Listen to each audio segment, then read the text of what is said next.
Gettysburg Museum of History Studios. You're listening to Addressing Gettysburg. Good day, everybody, and happy holidays to you all.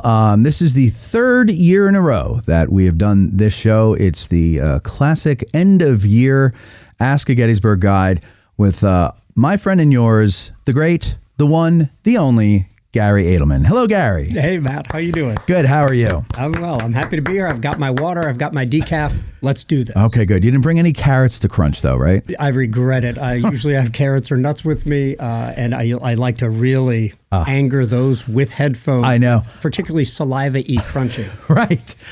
I'm sure all the people with misophonia in the audience are thanking you right now for not doing that. Nice. We are talking today about Civil War myths and Gettysburg interpretation, which is good because I've seen you've done a lot of Civil War myths videos on YouTube. And I was like, oh, he's already done a lot of them. But then I was like, oh, no, ours is and Gettysburg interpretation. So this is a little different than everything that people might have seen on other channels on YouTube as far as myths go, right? Yeah, I think so. And, because Gettysburg is Gettysburg, whatever the Civil War myth, it makes its way here. Yeah. Shiloh myths make their way here. Vicksburg, Chickamauga myths, Lincoln and Davis myths, they all make their way here, whether they're appropriate or not. It's sort of like people see Gettysburg. This is going to really anger Western historians, but like if they're going to go to one Civil War place, this is the place. Sure. So this is where they learn about organization and honor and this and that in a lot of ways. And the myths live here as well. So is that why you think it is that they just take all the myths and put them on this one battle? Or I just think that because this is the number one battle with which people engage. Yeah, okay. I can tell you this as an American Battlefield Trust staffer. Our members are asked more than once a year, what's your favorite battlefield? And for the last several years, it's Gettysburg 53, 58%. And the second is like 11%, Antietam or Shiloh. I mean, there's no close second anywhere. Yeah. It's just, so because Gettysburg is sort of their place, whatever myth they have, whatever they hold, it's going to show up in Gettysburg social media channels, as you know, as well as on the battlefield. I wonder how many of those people that say this is their favorite say it because it's the only one they've ever gone to. I wonder. Yeah. I think it's great if people visit any battlefield. Sure. And people will hold a strong affinity for whatever their first was in many ways, not just in terms of battlefield visits.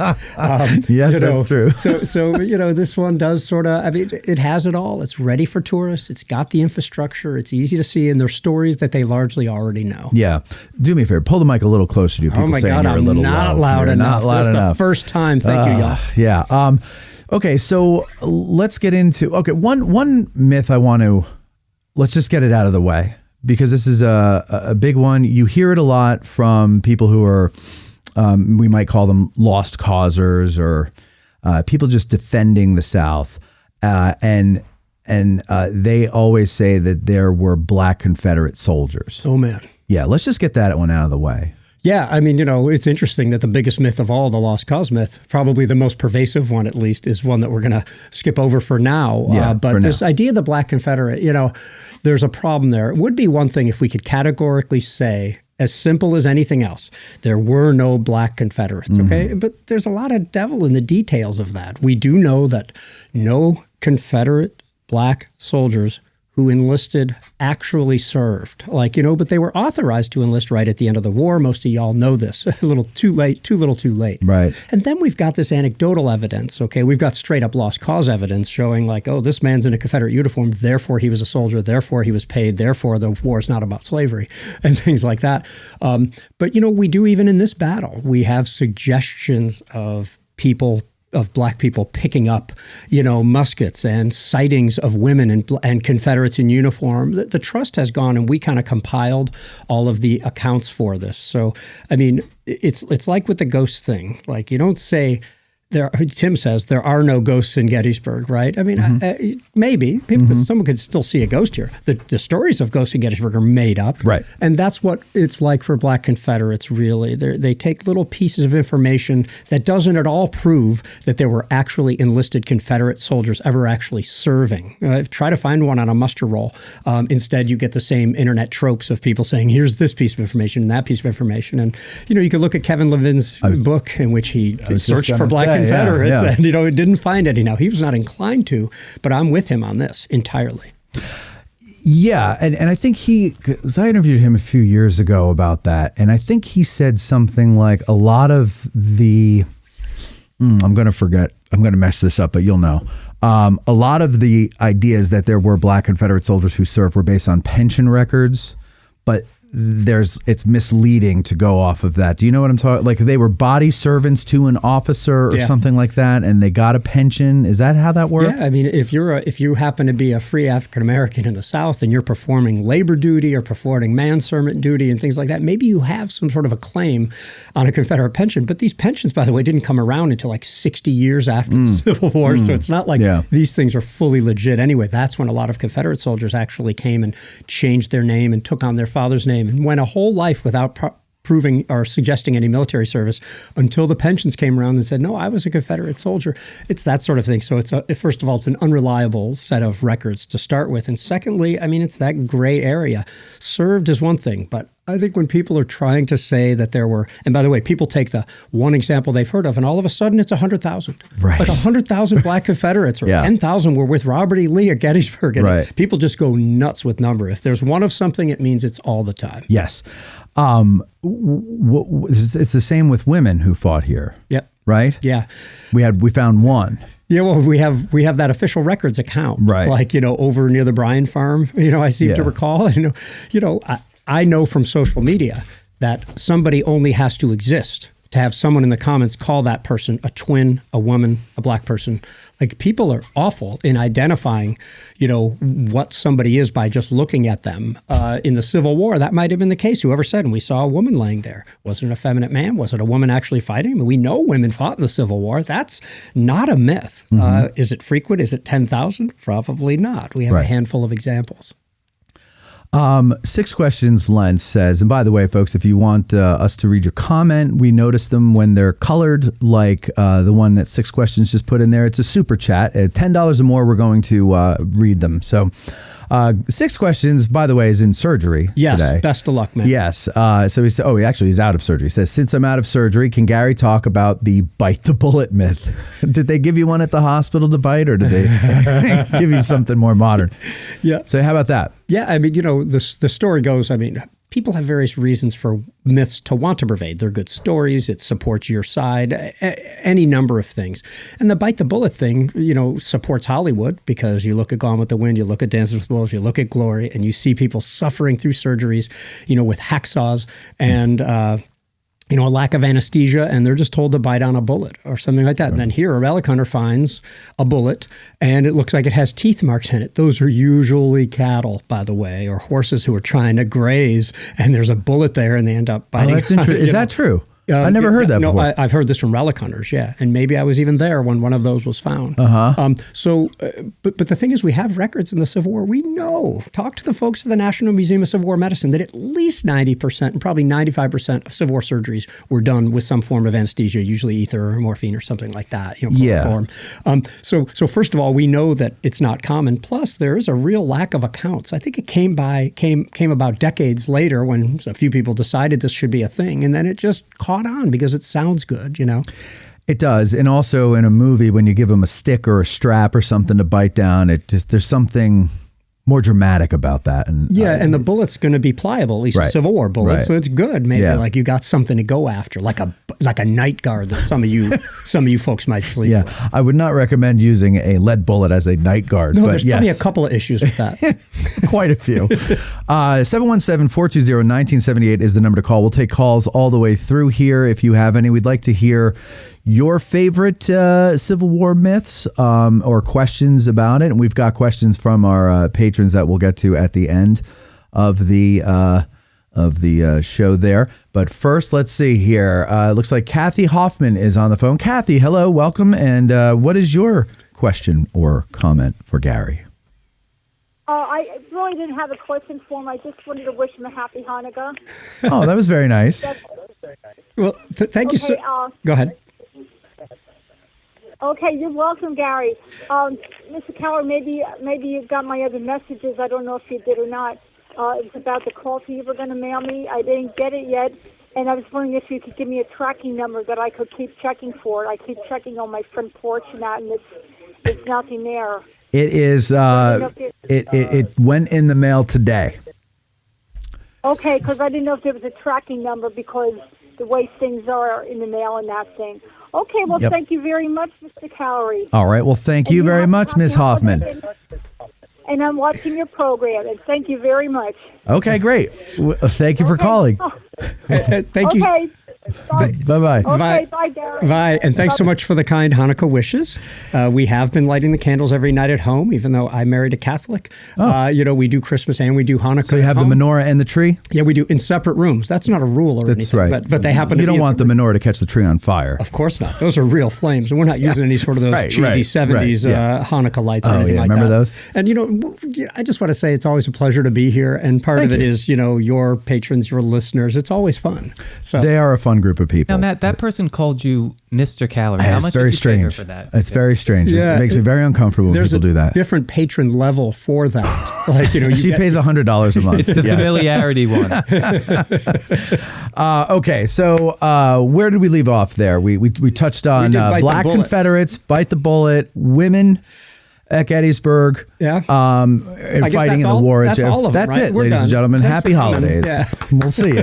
No, there's a lot more. What Yes, else? There are. Well, I've been assembling a few more, and that is, I guess, the one that drives me the most crazy and will result in a ban from Gary Adelman Civil War page. Oh, really? Is that I post a lot of pictures. Some people might know this.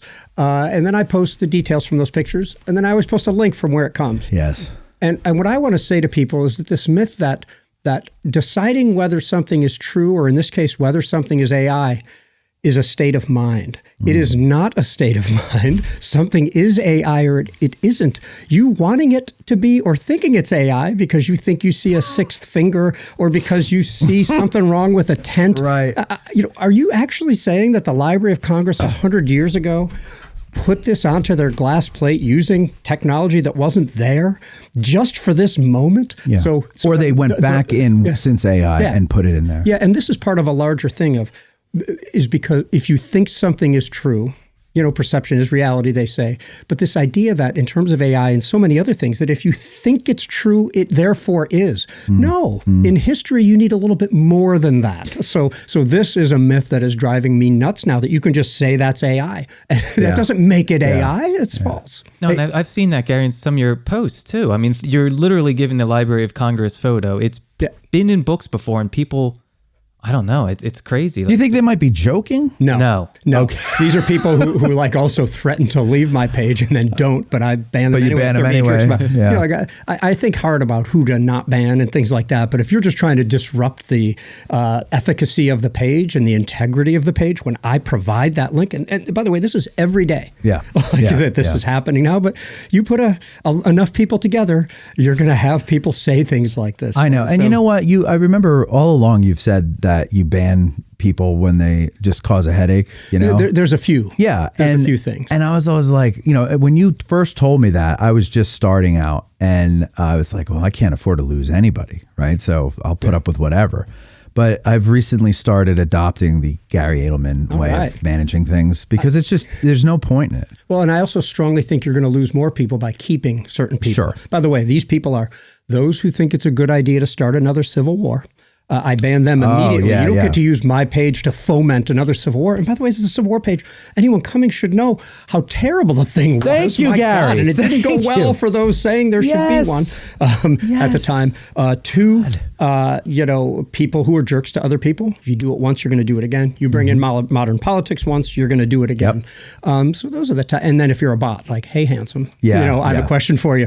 I ban those right away. And I ban people every day for this, but I think it makes it a better place. There is no, there are disagreements on my page. Great. This is what we're supposed to do as history people. But the idea of a bunch of jerks on any page, who wants to go there? The first hey handsome I ever see, I know it's a bot. It's not a real person. They've gotten better. Now it's like, I have a question for you. And the profile pic says it all. Yeah. And when they're going after women, it's always like a general. Yes. General Jim Johnson. And they show a big military picture. And, they're pretty savvy.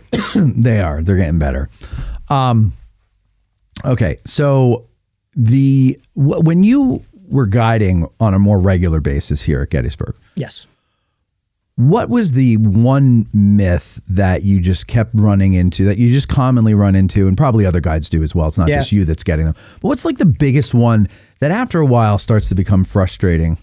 Or maybe not frustrating, but just what's the biggest one that you've encountered? I guess, it definitely changes over time. When I was first a guide, it was definitely the Gettysburg shoe myth, and that Joshua Chamberlain was the most important person in the history of the United States. Yes, because, this was what Ken Burns in the movie Gettysburg did, and the Killer Angels, none of those people would have said that they were making something that was whole or anything like that. They were choosing characters to make a dramatic, thing. So that was definitely a thing for a while. In the 10 years later, it was really, I still deal with it. This thing, because I'm me, I think, because I'm a photo guy, people know it, or I show photos and then people say, oh yeah, that guy must have been moved because one body was moved for the last 20 years. People think everybody was moved. And by the way, we don't know because the glass plates were all lost to greenhouses and they took 17 minutes to expose each one of those too. I mean, it's like a cascade of Civil War photography myths that follow me around. It's a good problem to have, I guess. But those were the biggest ones, though. The shoes and the effects of the movie were the biggest ones that hit me at first. And then I guess the final one, that people in the Civil War were stupid or had a death wish. First of all, movies reinforce that and show you in long lines of battles, and you must think that you're smarter than these people because you would have a better way to do it. And that still follows me onto every single tour. Our kids think they're smarter than us. We think we are smarter than our parents. We can't help being that way. And it's even more so when you see a bunch of people in a field standing up and shooting at each other. So I understand this myth at all, but man, it drives me nuts. The movies really do a number on any history, right? I mean, it's not just Gettysburg; it's any historical event. Most people might have heard of an event, but it's a movie or a TV show that depicts it that shapes their perception of what that event was. Yes, and we've talked about this before when you've been on. I've heard you say it elsewhere, like the movie's not perfect. It makes mistakes and everything, but it's better than not having anybody interested at all and you having to start from scratch, right? Like it's a good starting point when you're right, because my favorite is when you hear someone says to me, if only Longstreet had let Hood go around to the right, and then it's like, well. But what would he have found? Like, what would have happened? Yeah. And the movie doesn't tell you all that stuff because the movie can't tell you all that stuff. And it's also from the Confederate perspective, and they had no idea what was behind Little Round Top and what was coming up from Maryland. We know now, right? But they didn't know then. So that's a good starting point, right? It's great. When it comes to Civil War soldiers being stupid or having a death wish, I have a great way to explain that. I have a great way to explain the Civil War photography stuff. Because I'm coming from their manuals and the facts that we know about and what the battlefield is and things like that. That is, and with Longstreet, you can explain what the issues with that might have been. What a great thing to get to that point.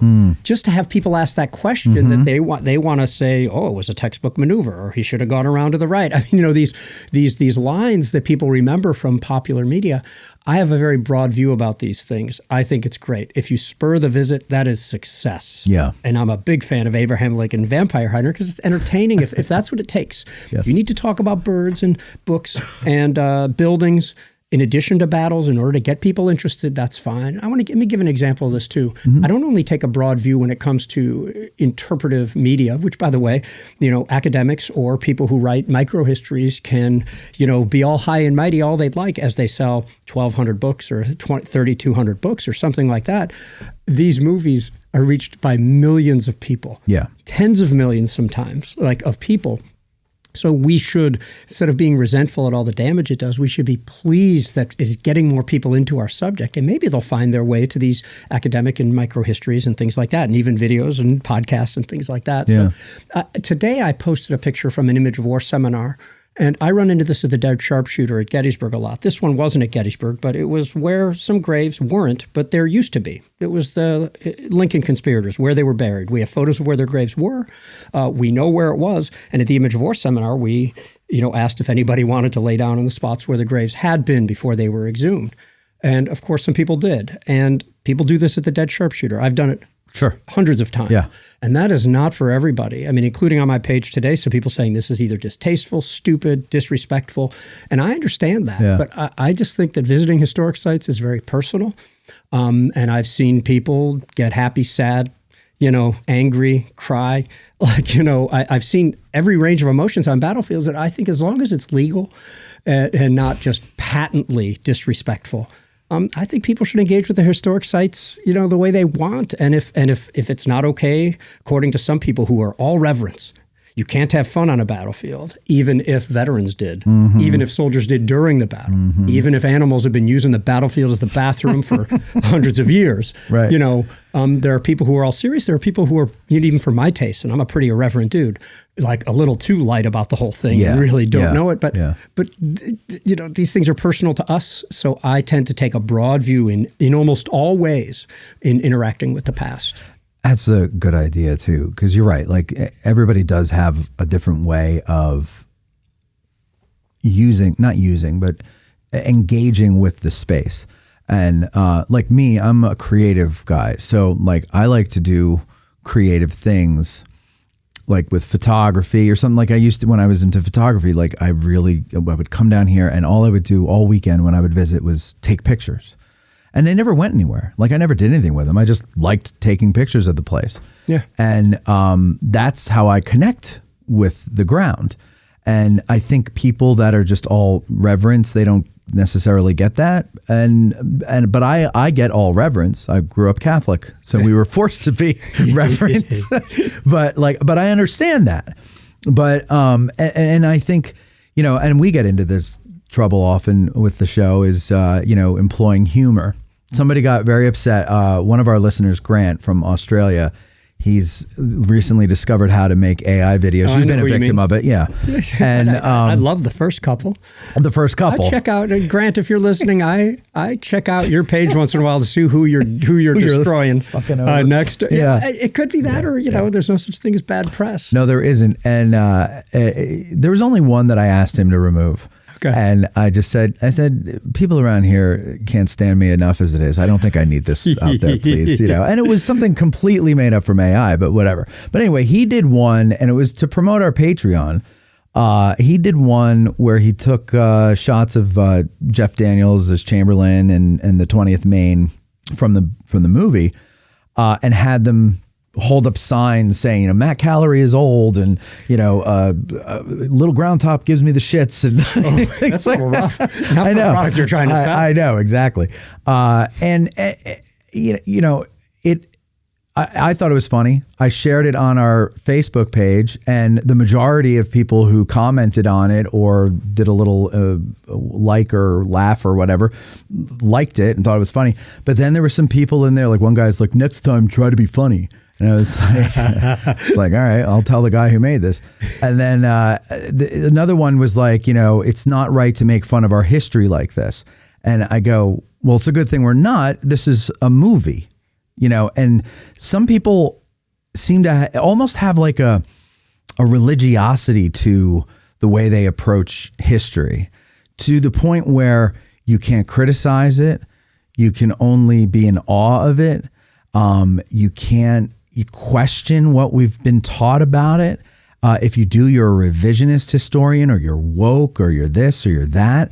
And I don't have an understanding of that mindset, number one. And number two, I don't have a lot of patience for that, and it's very hard for me to deal with that. Yeah, I definitely get that. And, maybe the idea of telling somebody how to feel or act is the bad premise in the first place. Like, I think that's bad in any field, right? Yeah. But I do think you can ground yourself in history in order to do it. Now, that's a whole different thing than ethics and comportment and things like that. But if you ground yourself in truth, to the degree that you can, I find that's a good place to be able to school people when they need it, or to speak with authority for something that none of us were ever at. By the way, every month somebody thinks they're the first person to think of it. You weren't there. What do you know? No, you're right. I wasn't there. And all the people I post in pictures, they're all dead now. Yeah. I get all those things, but I try to stay away from that, from preaching in this respect. But I do try to get people to understand the myths that they espouse on my tours, on my page here, like, I try to correct those. And there is such thing as truth. Like, there is. Between the political environment we're in, where the truth has been under assault for a while, and how academics think like, oh, I should question this, and some public historians too who are like that. I mean, I can say with certainty that this microphone I'm speaking into is not made of living birds.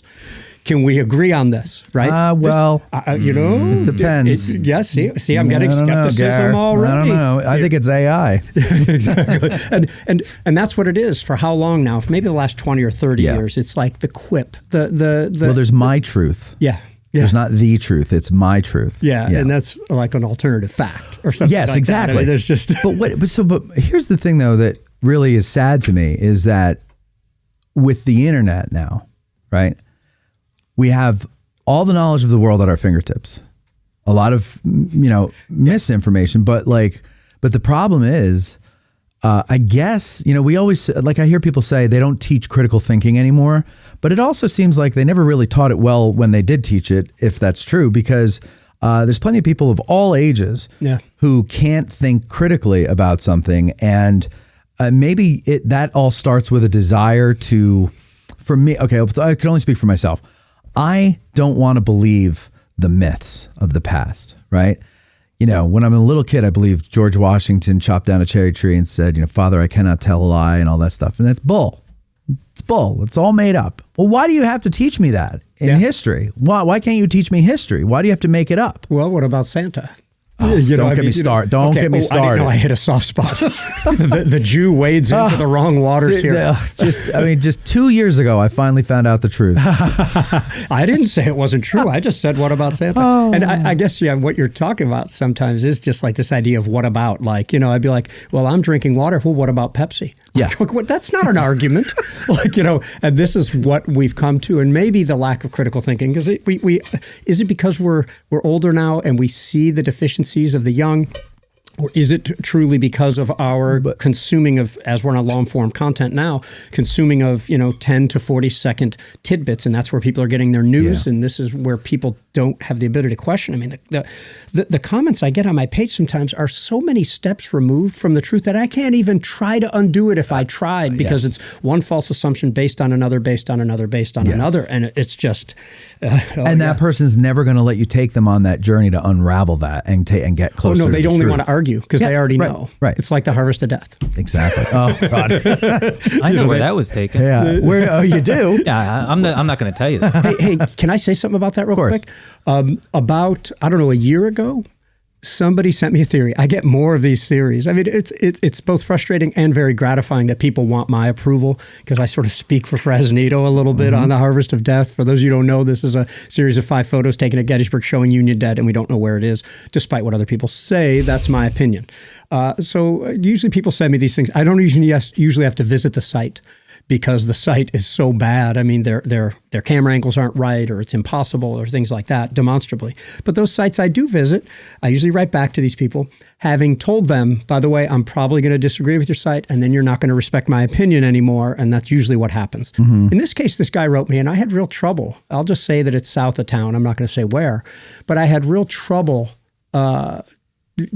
disproving it. Like saying it's impossible, because this is what I usually do. Yeah, it is. It's impossible, and this is why. And I had real trouble doing it. I had some problems, but I had trouble doing it. That's what I wrote him. I said, it's my opinion this couldn't be it, and this is why.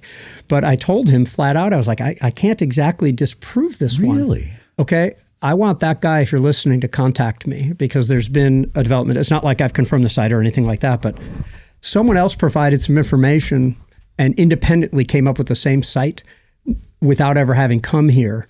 And I want to explain that later to him. So should you be listening, I'm re-interested, and I visited the site again today. And I've done it 3 times now. So I'm not saying it's it. It probably isn't. But it's intriguing. I haven't been able to disprove it yet. Wow. Like usually there's a tree or a something that lets you, like, this can't be right. Can you, after the show, tell me where it is? Because now I want to go check it out. Maybe not exactly, but I'll be more specific. Give me How about that? Yeah. That's fine. General Fine. specific. Yeah.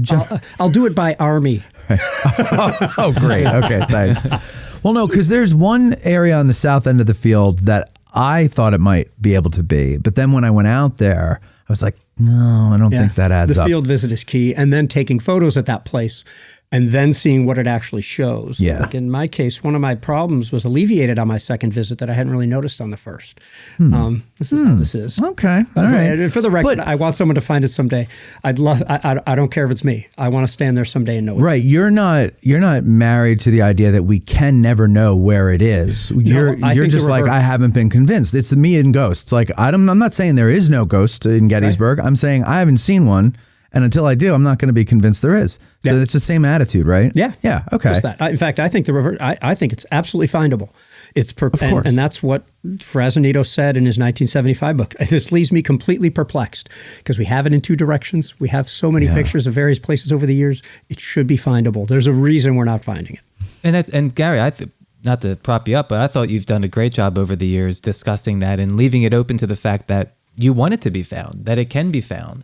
And I know people get angry when you don't agree with their point, but if you point out something that makes it impossible, it's impossible. Yeah, but it's not impossible to them. I mean, that's one of the problems is going, and thanks, by the way, Mike. I would say that going at it where you know you're right is a difficult thing to enter into. Once you know you're right, it's really hard to accept critical advice on. No, it is. But I like that you're demonstrating that you'll investigate something and you are seeking the truth of the matter. Just because you don't agree with what somebody says doesn't mean that the truth can never be found or anything like that. Yeah, that's the way you need to be with this stuff.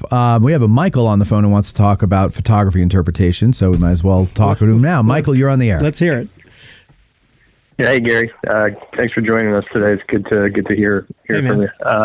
My question is really about. So I've heard you say before that when you have like some of the cool things about photography and interpreting photographs is that when you have written accounts of an incident, you could have 100 people, 99 of them say this is what happened, and then one person says no, I think this is what happened, this is what I saw.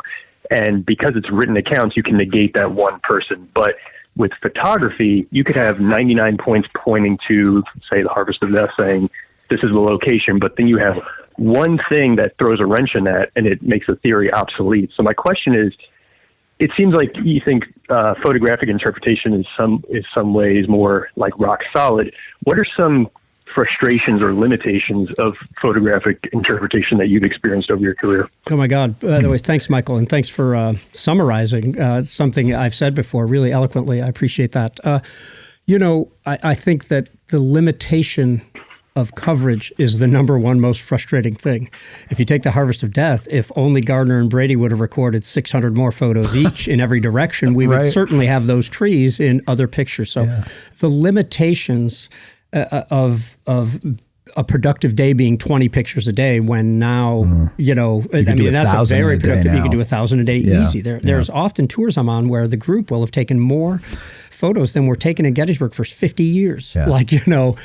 So that's a big frustration of mine. I guess number two is that so many of the, if you take the early post-war stuff even too, it's not like scanned and available. We've become really spoiled by the Library of Congress and to a lesser extent Smithsonian and the National Archives and the U.S. Army War College, because we have all this stuff, but there's so much that's not scanned or scanned in the proper resolution to be able to work on this stuff and really do it. I think that's definitely the most frustrating thing is there are 10,000 documentary photos taken during the Civil War, not the portraits, but the outdoor ones. And that 10,000 might seem like a lot, but if they're spread across, 700 places, and a place like Chattanooga and Point Lookout has hundreds alone, and then you've got Port Hudson with 320. I mean, all of a sudden, there's a lot of places that went unphotographed, and even the most photographed places have frustrating gaps in them. Yeah, more gaps than coverage. Yeah, it is interesting though, with all of the eyes on Gettysburg, all of the visitors to Gettysburg, and the fame of the Harvest of Death photos. I remember I was in a what was it? Radio and television class. Like it was intro to radio and television in college. And the professor, I did not know this prior to, but this is the day I discovered, was a big Civil War buff. And he holds up a picture of the Harvest of Death. The photo's laying out there, the guy with the bloated belly and his mouth open and everything like that. And he goes, and I forget what his point was, but it was something about how, it was photographed and the war was photographed and everybody saw it and it brought the war home and all that. So it's a famous photograph. and there's a controversy over where the hell it was. And I'm so shocked that nobody has really been able to definitively, but I don't think anybody ever will. See, that's the thing. I think people want it to be a controversy. I think there's very few of us who actually want to know where it is. I think everybody else wants to know where it is if the person who comes up with good evidence agrees with them. Yeah, the popularity contest bugs me. Like, I like them both, but I like this one better. No, it's either 100% right or wrong. Right. And so what I would say though is that until Frazanito, nobody was really studying this as a field. Who took what, when, where? Like, that is a few people were, taking old photos and lining them up. Like the dead sharpshooter, was, known to visitors a long time before Frazanito. That he was moved was even pre-Frazanito. But the idea of studying it as a topic is new, and it's not surprising, therefore, that the harvest of death is completely unknown because people weren't doing this as a field. If it was only now, and people, by the way, had to rely on books. After 1911 and before early 1900s, they had to buy the stereo view just to take it out somewhere. You couldn't. You only had a woodcut, so it's no surprise. Yeah. How about you, Michael? Where do you think the harvest of death was? Since we're on the subject, I am remaining completely open-minded at the moment. I'm just here for the journey. The whole line the journey in time. Well, do you have an idea, or you just choosing not to? I recently, by chance, went down the rabbit hole of the Gettysburg Daily and John Cummings posts and several other ones that seem to come out of left field. And I'm just more fascinated, but that there seems to be like an unnumbered number of theories that just seem to grow. And like every time I turn around, I stumble upon a new one. And I'm like, that one doesn't even make any sense. Like, I don't know. Or like the one that he took them at, I think it's Antietam, and that he hid them because him and Brady were having a fallout, and he wanted to hold these photos for the it's the imagination runs wild. Yeah. I want to note for the crowd that John Cummings and I get along very well. It was a little testy back then during the Gettysburg Daily days. We get along very well now, and we've talked out a good amount of this. It's pretty interesting that somebody named John Stewart came up with a theory very near John's about 15 or 20 years before John, 15 years before John. And then Scott Hartwig came up with one very close to John's as well. And then after John's, another guy has a 3-hour video or something putting it also very close to that area. They're all using the same background to sort of try to make it work. But it's pretty interesting the way that this continues. It is very interesting. Yeah. Who was John's? Who was John Stewart? I couldn't find any information about him. Comedian who had a show on Comedy Central. Still has, damn it. That's right, yeah. What was I going to say? I know him only because he's the one in 1999, I now remember, I think, that sent Frazanito hard copy pictures and said, I think this is the place and this is why. And he sent overlays and everything like that. It was very close to the Hartwig site along South Reynolds Avenue. Cummings is a little further into the field there, but that's all I know about him. Maybe he's listening to the show and he'll say who in the world he is. Yeah, maybe he won't. Michael, thank you very much for the call, and thanks for listening. Thank you. Thanks, Mike. Have a good one. Thank you. We have a friend of ours on the air now, a fella named JD, and he has a question about glass plate negatives. Hit me, man. How you doing, dude? Hey, how's it going? Awesome. 6-7.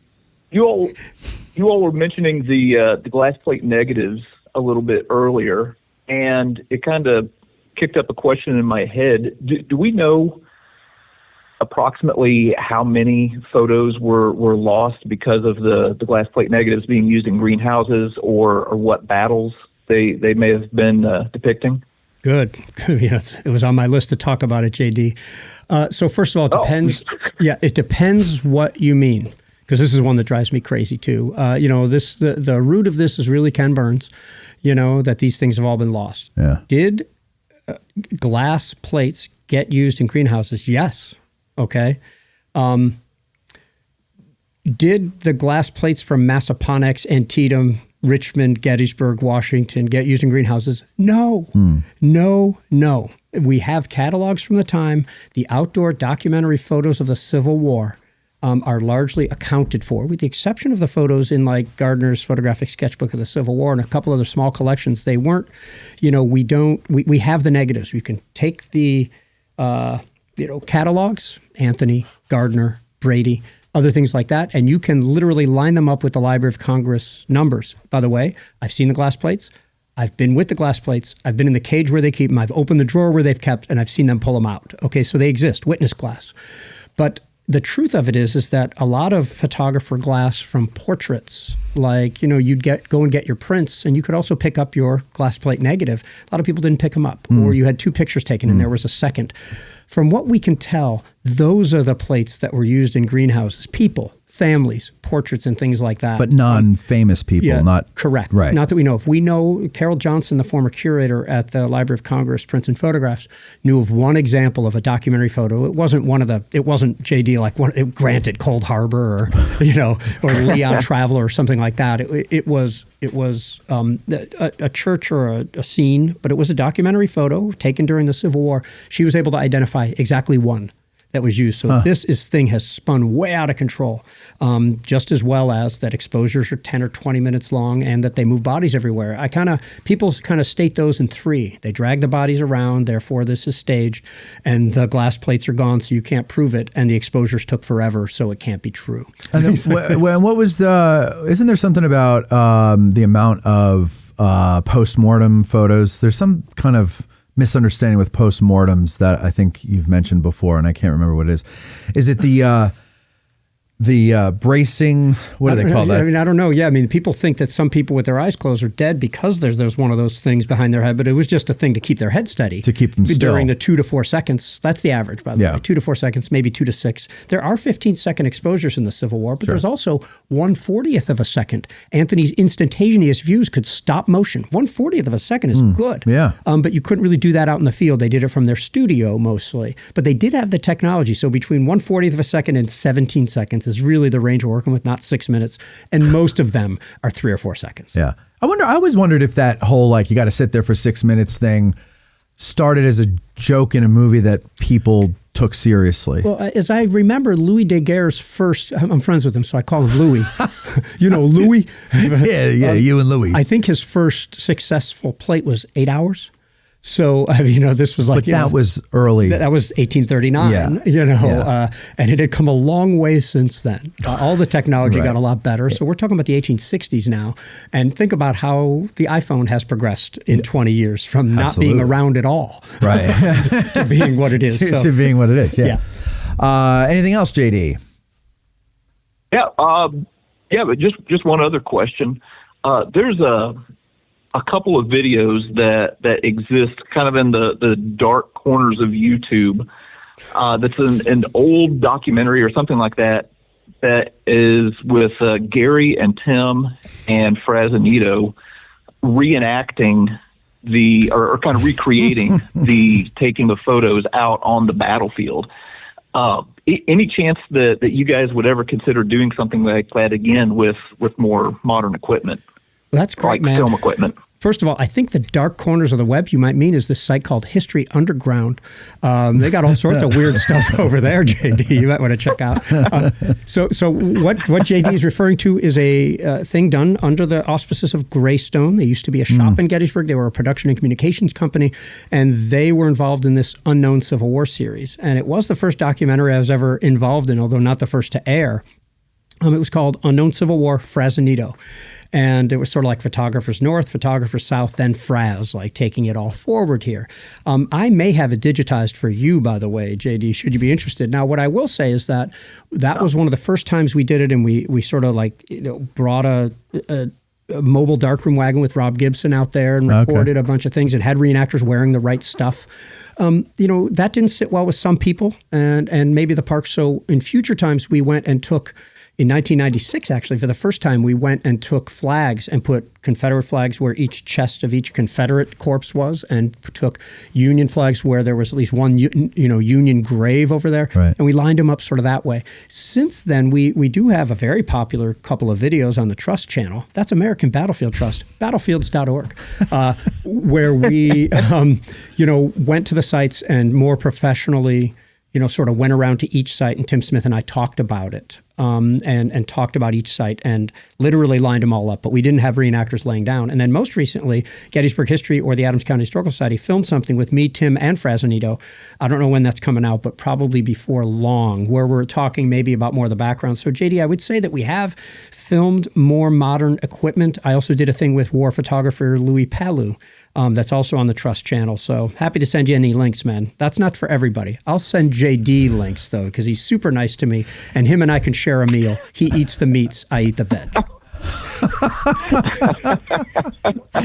Okay. That was everything right there, man. Wow. Okay. Well, anything else, JD, now that we know you're... No, I think that's it. Okay. But yeah, it's brilliant stuff.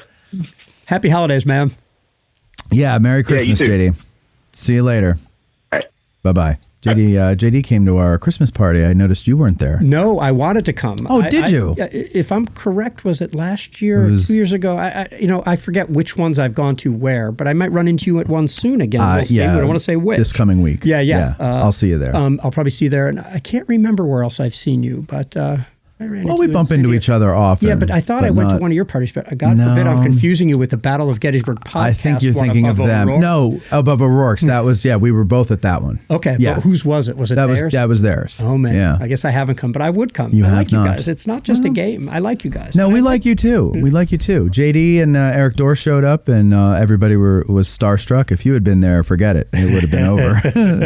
How about medical myths? Yeah, well, so we talked about the big one. I would say that, the bite the bullet. The thing of anesthesia is not only anesthesia, but the idea that they were just using saws to start with. They had these instruments, extremely different types of sharp blades, where they would carefully, once the anesthesia took part, they would cut away the skin, leaving a flap so they could tie it off, and then carefully cutting away the muscles. So the actual sawing is just the bone. Right. A second or four, right, depending on which bone it was. Right. Okay, these were very sharp instruments and everything like that. So even beyond the anesthesia, the idea that they're sawing through flesh is just crazy. That drives me nuts in movies when they do that. Yeah, and I guess it's not so much a myth, but that it goes with people's modern superiority that we all feel. Again, they had a death wish. We want to go back in time and tell people to wash a saw. Mm-hmm. Okay, wash that saw. Or, I posted just the other day, what would you bring back from the past, from the future to the past, like disinfectant wipes. If only you could get doctors to use them. I could imagine the conversation. I'm from the future. Wash that saw. Why? Oh, well, good. I'm glad you asked. Guess what? Right. There's little tiny invisible things that live on you, and some are good and some are bad. If the bad ones get in the wrong spot, oh man, bad stuff's going to happen. Trust me, it's called an infection. And they understood the idea of infection then, but they didn't know why. Right. So even the idea that we could somehow fix this is a massive myth, that if only we were around, we have a better way to run a government, a better way to treat medical, a better way to fight a war. Yeah. Oh man, we're just perfect today. Yeah, we are. Oh, we're so great. Yeah. How about, so let's go back real quick though to the greenhouses. Okay. So you say, yes, they did use them for greenhouses. Yes. So do we have like overwhelming evidence of that, or where does that come from? Well, there's a few actual pictures, and first of all, they say there's a shred of truth in every myth. Myths don't come from nowhere. Sure. Like usually, there are elements of almost every myth that you see how careful. I don't know if people consider that careful, but I think I'm being careful in saying, well, the Black Confederate thing and the women thing and the camera stuff. Like, I get it. They did move one body. Doesn't mean they were moving all of them. Mm-hmm. So we have some pictures, and that's what Ken Burns did. He focused in on a greenhouse and zoomed more and more, and you could see humans in it or whatever. So we have enough of that evidence. Plus, my guess is, no, not my guess. I recall newspaper things about photographic firms being liquidated and being sold for this purpose too. Okay. So that was a thing in society at the time. It was really good glass, and they needed it for something else. If the photographer didn't need it anymore, and maybe it's like work to scrape the stuff off, all the collodion and whatever process they were using. So maybe it went at a better rate for greenhouse people who could then do the manual labor and scrape the stuff off or something like that. Okay. All right. Very good. How about Lincoln? What about him? Well, I mean, Lincoln is the most quoted man on the internet, and most of it is not stuff that he ever said. Did you say Abe Lincoln? Nice. There you are. Thank you. Finally, we recorded that a few years ago. 5 years ago. And I want to say that's from Men in Tights. Yes, Robin Hood Men in Tights. And I thought I remember the quote. after I did that, I went back and watched it. It's a guy named Blinken. Like, and so he says, "Hey, Blinken," and the guy says, I thought he said, "Did you say Abe Blinken?" But no, he says, "Did you say Abe Blinken?" Like, did you say Abe Blinken? Like, it was a totally different accent than the little sort of churlish, like little old cheeky monkey one that I did on your. Yeah. Like I totally botched the accent, is what I'm saying. It wasn't. Did you say Abe Blinken? Right. So yeah, you're right. Blinken had more of a maybe. Well, Mike's Mr. Expert on English accents. Let's do a Cockney, Mike. No. Do Birmingham. No. So he was like. Did you say Abe Lincoln? Like more of a did you say like an old washerwoman? Did you say Abe Lincoln? Yeah. As opposed to, man, I said, hey, Blinken. Yeah, exactly. I love it. I guess the Lincoln stuff, nowadays, politically, Lincoln is charged. All of a sudden, by the way, like there's always been people who are not fans of Lincoln, especially in the South, but they usually reserve their ire for Sherman and stuff like that. But in the last 15 or 20 years, man, people get really worked up about Lincoln. And some of those same people want to claim his ideals, which is very interesting to me. Because there's a new thing about people deliberately misunderstanding that the Republicans were the liberals and the Democrats were the conservatives, and they pick and choose. You can't have both. You can't have the party name and the approach with one without the other during the Civil War. Right. So I would say that's the biggest Lincoln thing that comes around. The most fun I have with Lincoln is that anyone with a top hat is Abraham Lincoln on eBay. Yeah. Like, oh my God, that's him. And, in life or in death, people know that they have a gold mine if Lincoln's in a photo that they own. And people are just nuts. I've seen people literally point out Lincolns in 1870s photos. And they're certain of it on eBay. And I've seen people point out two Lincolns in the same photo. How is this possible? Like, I do it as a joke. Some people seem to believe that there can actually be two Lincolns in the same photograph. You're kidding me. No, but people do study history and lose their minds.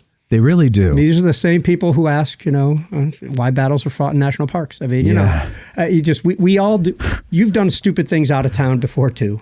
So I want to give these people a break. Please. Right? I just said this the other day when I was driving around and doing a video. I was like, we're all tourists at one point or another. We all do stupid things. Yes. I've done stupid things somewhere else. I don't remember any of them.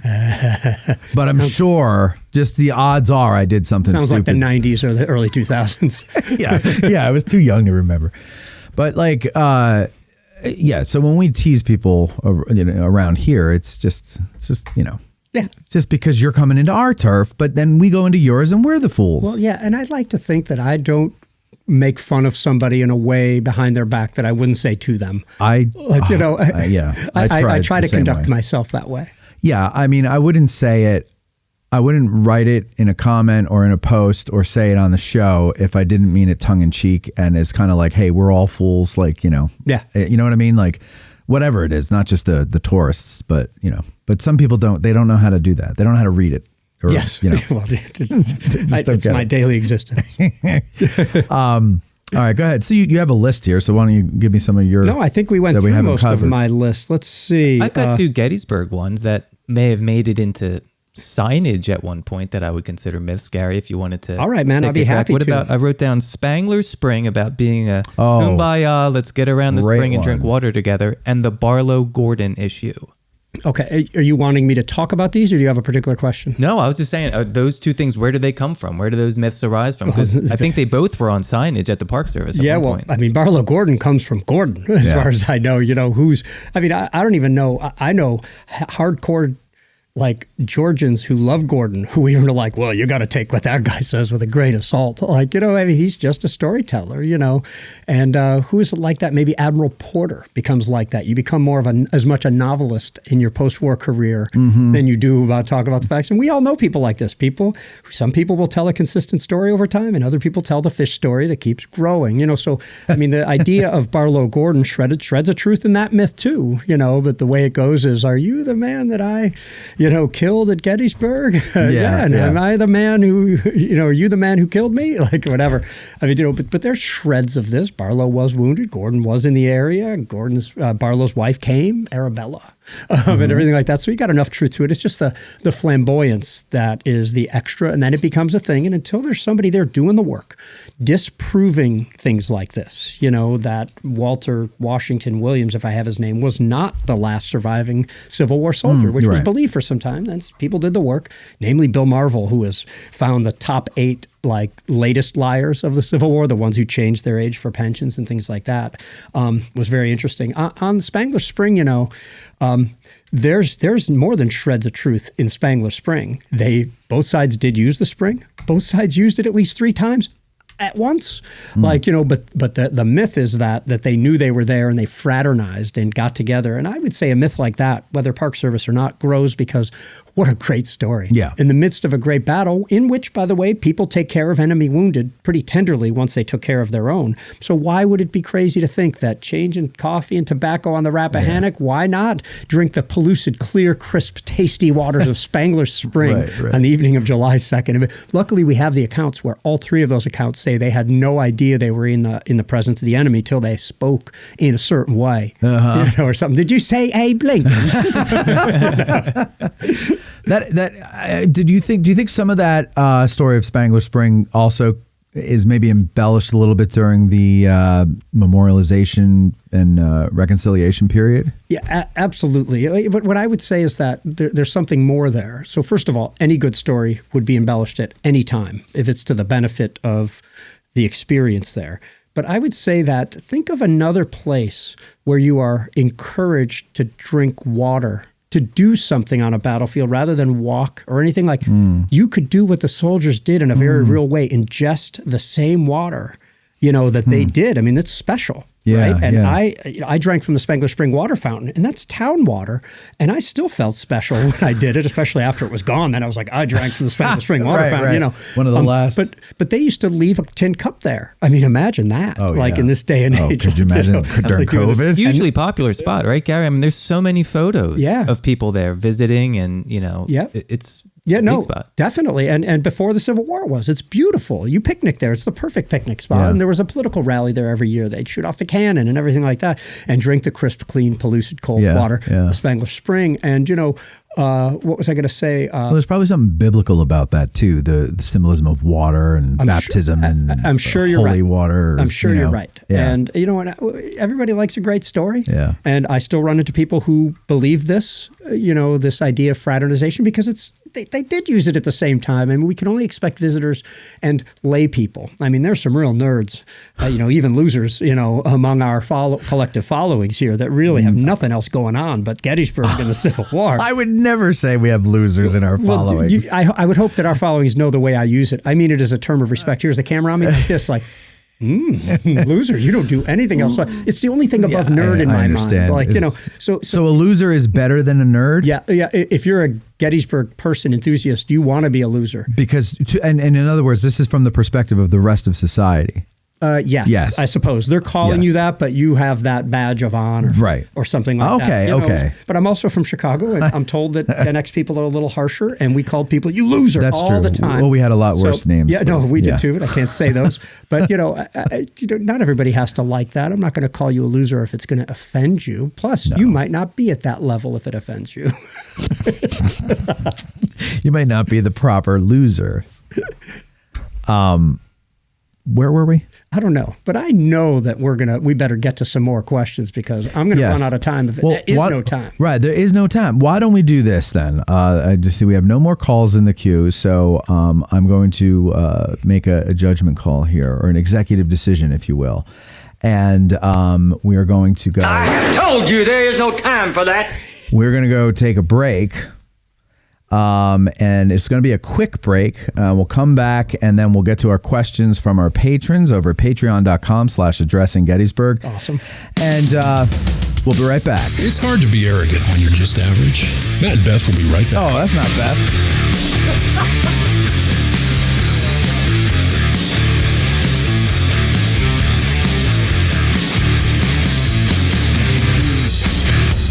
A minute or two? Yeah, it's like... Hey, buddy. What's got you so down? Hey, Court. I'm looking for a gift, but I just don't know what to get my Gettys nerd friends and family. sounds like we need to have a talk. Come on. You love this place, don't you? You bet I do. It's my favorite place in the world. Well, you see, at Addressing Gettysburg, it's our mission to keep these stories alive. How do we do that? I'm glad you asked, sport. You see, Gettysburg is the gateway to the most brutal and crucial time in American history, so we interview experts, and our listeners learn with us. That sounds amazing.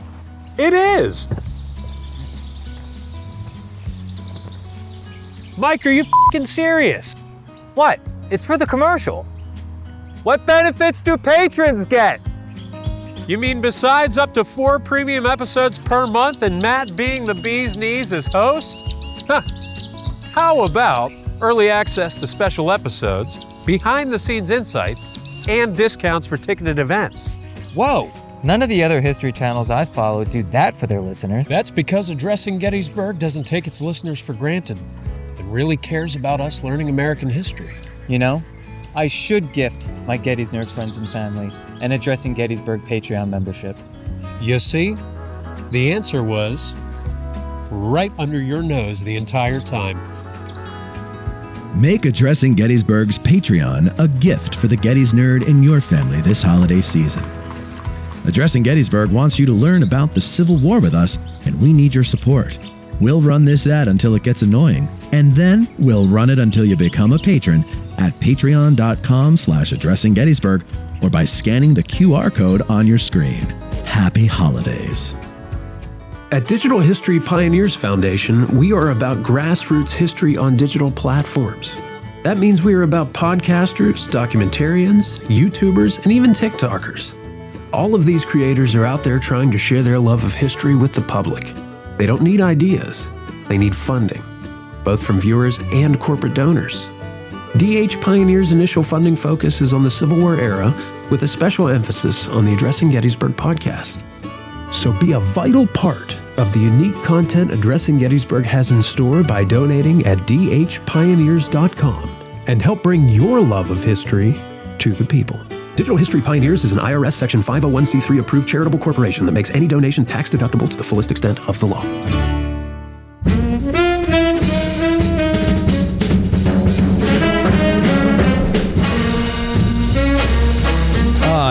Ladies and gentlemen, you love coffee. Everybody loves coffee. And one of the greatest things in the world is this right here in my hand, Little Ground Top. Right, Mikey? It's my favorite coffee in the morning, Matthew.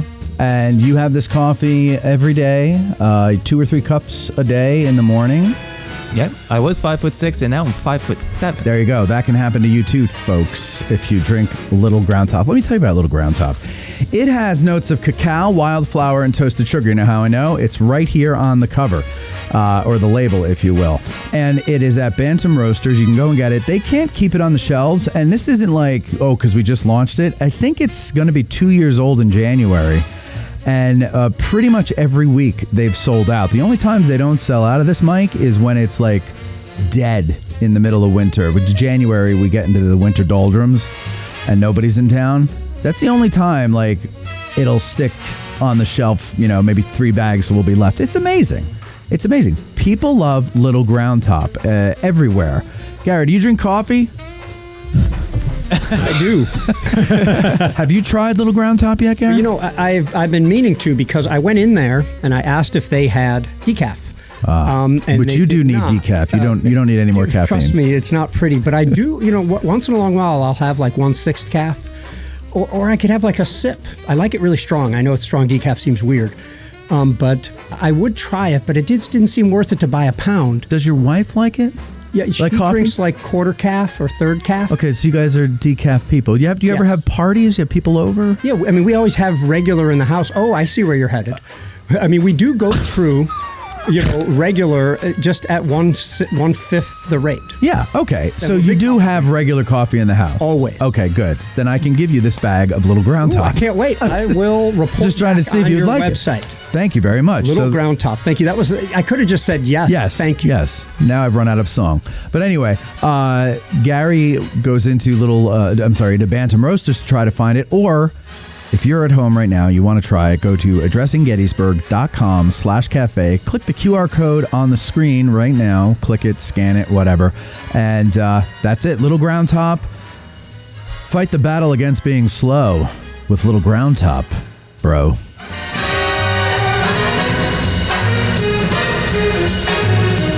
All right. We're back. I'm not going to bother with music. And I do like Bantam. That's some good coffee. Oh, it's very good coffee. Yeah. And they're very fun. They're very nice. Can I have the questions? Oh, I got to ask them to you. Let me make sure that I think that if you have a piece of paper of mine on the back. All right, I'll give it back to you.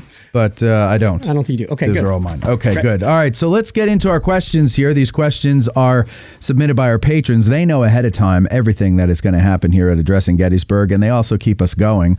And Matt Verdonk, or is it Verdonk? I don't know. That's a new name by me, but welcome to Patreon. Verdonk.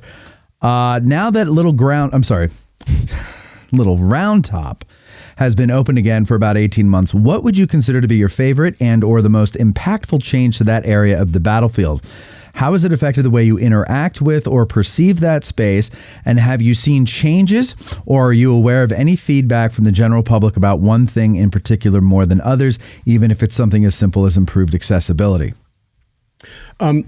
First of all, I love this because this lets me, sort of peel back and go back into the back room a little bit here, because most people might think about the interpretive experience differently than a battlefield guide, right? So first of all, hands down, my favorite addition is the little side plaza before you get up to the top, showing the bird's eye David Geister painting. Yeah, I have it in the hallway. Yeah, good. Yeah. Excellent. The American Battlefield Trust has the original. Well, it's okay. As for where that's going to head, I'll let you guys know. In here. You're going to give it to us? Yeah, I mean, my boss would be perfectly cool with that. I take every group there first now. It used to not be that way, because that walk up the walkway to show people, especially if they haven't been there, how great the view is. You don't know how good it is until you ascend right near Warren and come to the top and understand it at last. You've been talking about Little Round Top for the last 15 minutes on a lot of tours, sometimes longer, and then they finally get the view. So I like extending it out so that I can explain the fight. The bird's eye does a good job of showing the regiments, and they're not listed, but I can list them. Yeah. I can use it as an interpretive tool before I get there, therefore also increasing the suspense of the reveal. That's one of my favorite parts of every tour I've ever given. So that's easy for me. That's my favorite addition. Number two, I mostly hear people griping, and this is not something I do on social media or in public very much at all. Smart. But, people gripe about, you're right. People gripe about the material, whether it's washing away, whether it's the right stuff. First of all, I am a dude who interpretively is inclined to be satisfied and work with what I have. Abe Lincoln. We must use the tools we have. So this is what the Park Service, the government is giving us. I've been really happy with it. But that's probably what I've heard people grouse the most about. As far as what they seem to like the most, is the new Texas Trail that provides safe access up from Devil's Den toward Little Round Top. It's a great trail. And the biggest frustration is people, can't exactly walk as easily where they used to in some areas. I understand it. Yeah. But to me, as long as you can visit the monuments and the battle lines, that's a win. Right. So that's all good with me. Yeah, I think the whole thing about that aggregate material is that it's more of, I think people just want to point out it's just another failure of government. You know what I mean? Like I say, let it deteriorate, because then it will feel like rough ground again, like it was before they fixed it, which I liked. I liked the old, love it to death attitude that we had.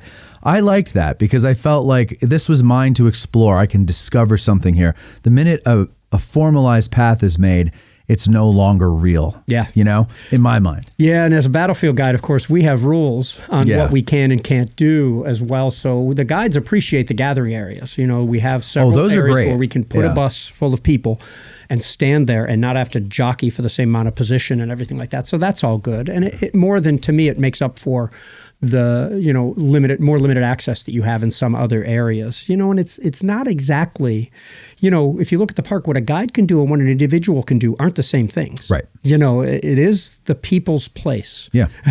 So. Well, and also, I I have to keep reminding myself, and I try to, whenever we get into a discussion of it on the show, like I try to remind everybody that the little round top that we grew up with is not the original version of Little Round Top.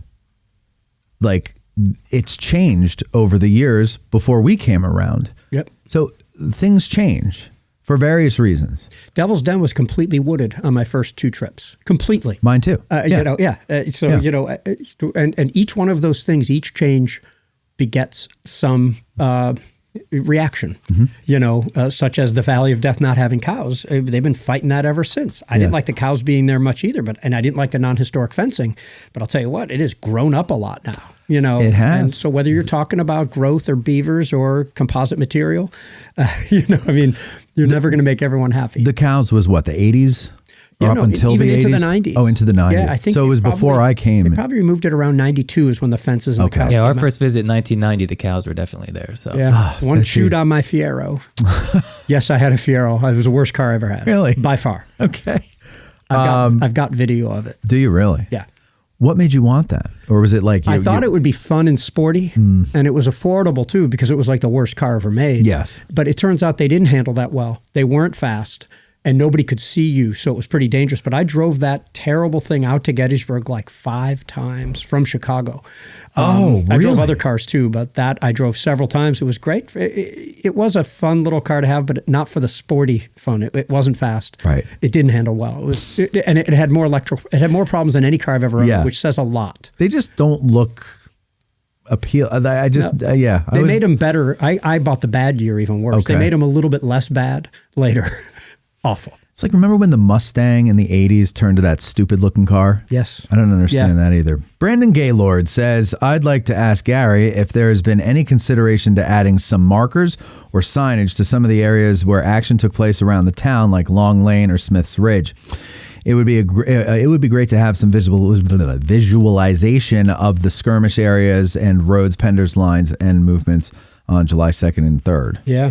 So I deal with questions like this quite a bit because the trust gets a huge volume of mail. Yeah. People wanting us to interpret certain spots. They also complain about other people's signs, and want us to do something about it and things like that. What do you mean? Like, they'll talk about a sign put in by some partner group at South Mountain or Petersburg or something. They want us to fix it, even if it's not our sign. Oh, okay. And that's what I'm going to say to you, Brandon, is these things start with the landowner. Right now, to my knowledge, the only interpretation is the small marker privately put up by my friend Paul Witt or funded by him, talking about, Nixon's grandfather, President Nixon's grandfather in that fight. Other than that, there's really isn't anything like that. But the Park Service doesn't own that land. So you need the landowner, and then you need, $2,000 or $3,000 per sign to put it in, and then upkeep time. So it is a thought on how to do it, but somebody needs to own the land or have permission to interpret that land and be ready for visitation on that land and then fund that. And a lot of people fail at a lot of those steps, not the least of which is the writing and the creation of the content, which seems easy, but you try to tell a story in 200 words in one picture. Right. It's really tough. Oriented so that people are looking at what you're talking about. It's one of the most challenging things that I have done at the Trust is creating those things, but it starts with landowners. And if you want that, start to explore opportunities. There's no reason why you couldn't start the process with that, but pick the spots and who are you going to talk to? It's like a residential community. Yeah. And people don't want this stuff on their front lawn, nor can you see anything from there. Well, that's a good point too. But then the people are going to have to deal with looky-loos on their front lawns reading the markers. Because you're right. That's Long Lane is a neighborhood. Now the park does, talk about that a little bit near their 8th Ohio tract, the old Home Sweet Home Motel. Yeah. And the Trust will, before too long, interpret Pickett's Buffet after the Trust takes the building down. Again, he wanted to sell to us and we bought it, and we will take it down as planned, but we're going to more focus on Pickett's Charge. I mean, when you're standing there, the focus is on Pickett's Charge, but we might pay some lip service to it, so there might be a little bit of that. In a perfect world, the whole story could be covered at once, but that's also better to do on video than on a sign. Yeah. I think we might have talked about this briefly last year, but if you recall, as you know, I should say, the Camp Letterman, what was left of Camp Letterman is now becoming condos and an Aldi and Yes. God knows what else. And a lot of people are upset about it. And,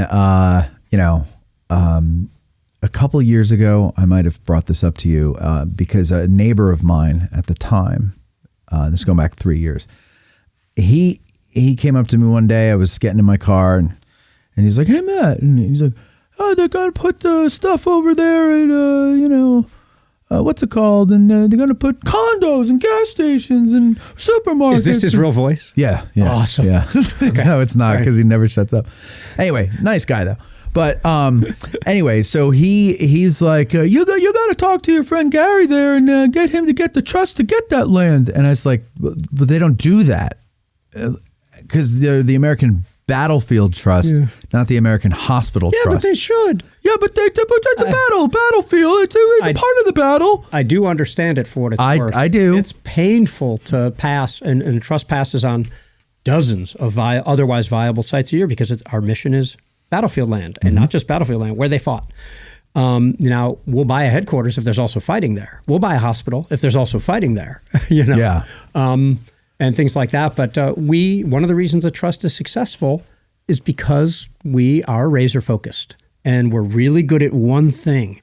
Now, we can educate people about Camp Letterman, and we can educate people about a camp, a hospital, a prison, all important things, but that's just not what we do, as you already said. And trust me, it's tough. As history lovers, it's tragic seeing what is happening there, and especially given the decades-long attempts on various levels to try to preserve it. I know. It's amazing that it never, that there wasn't some kind of like medical association that was able to come in and, You think doctors have money, and you think Messiah College wanted a lot back when they owned it and everything. And what I want to say too is that, for the trust, it might seem like we have unlimited coffers. We don't. We rely on our members for each thing, and we don't have an endowment. I mean, we're lean, and for every public fight we have, that's one other less public fight, data center, casino, whatever that we can do.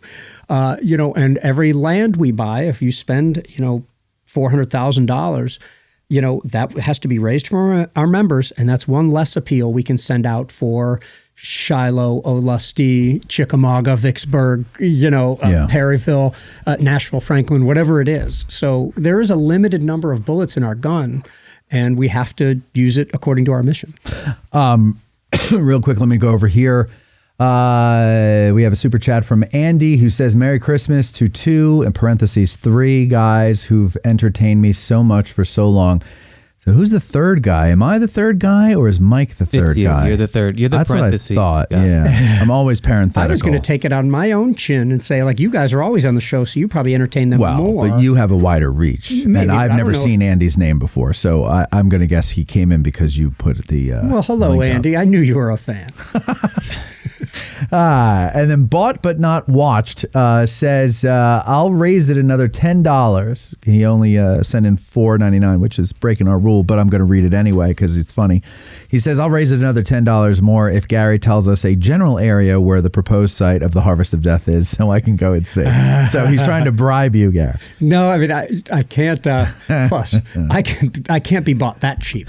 I mean, the trust really has some major donors, and it's more than $10. $15 total. But no, I mean, more importantly, I just said I wouldn't reveal it, and if I did it, even for $1,000, that would go against. It would be a personal slap to my own integrity. That's true. So what about $1,100? Yeah, how much is Gary's integrity worth now? Yeah, that's the new game. Yeah, that's a great game. Do you guys remember in My Cousin Vinny when he we fight and then I get my $200 or whatever, and he has to do that?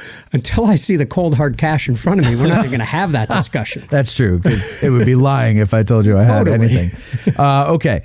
Matt Gillespie says, during my last trip to Gettysburg while on a double-decker tour, the licensed battlefield guide said holes had to be drilled in the floors of the Christ Lutheran Church to allow blood to drain.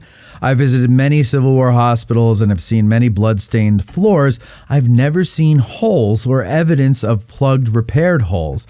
I don't believe draining spilled blood by drilling holes makes logistical sense. I'm so with you on this, Matt. One could clean up the mess by other means in the length of time it would take to find a drill, not to mention the floor would have to slant, thank you, toward any hole drained or any hole drilled. Is there truly evidence of this practice? I've always been a little skeptical of this story. Yeah, this is one of those to me, and thanks, man. You're welcome. Well, I meant Matt. Oh, Matt Gillespie, okay. but thanks to you as well, Matt. You're welcome. I think the only person that would want to believe this is the one who wants to. Like, it's one of those things. Now, if you went up there and there were bloodstains everywhere and they've been tested and there are holes in the floor and there happen to be divots, like kind of like a sink that would work that way, then, okay, we can start to believe it. But here's the deal. We can't prove that there were never holes in the floor or something like that. But there is nobody who thinks that surgeons are working up to their knees in blood. No, there's no account like that. Now, apparently, Greg Coco once, who was the sort of, godfather of Gettysburg aftermath, someone I knew pretty well, by the way, once in a talk said like something like they were working up to their knees in blood. What his intent seemed to be is that the blood was splattering. He had blood on his smock and up to his knees and things like that. Okay. And I think some people have taken it to believe, much like the burial trenches at Culp's Hill, like near the top of the hill, that just take on their own life. And it seems to be this. Now, by the way, if you were to ever need a drain, it ain't for the blood. It's for all of the water you're pouring on the floor to help clean up the blood. So first of all, the actual myth that they drilled holes to drain the blood can't be true, especially in the absence of pure evidence. Right. Okay. Now, is the guide like on solid footing to say because Greg Coco said the blood was that deep and then he heard about the, holes in the floor and maybe saw some holes in the floor? I've never seen them. Or I don't know anything about that. And where would it go? Into the next room below it?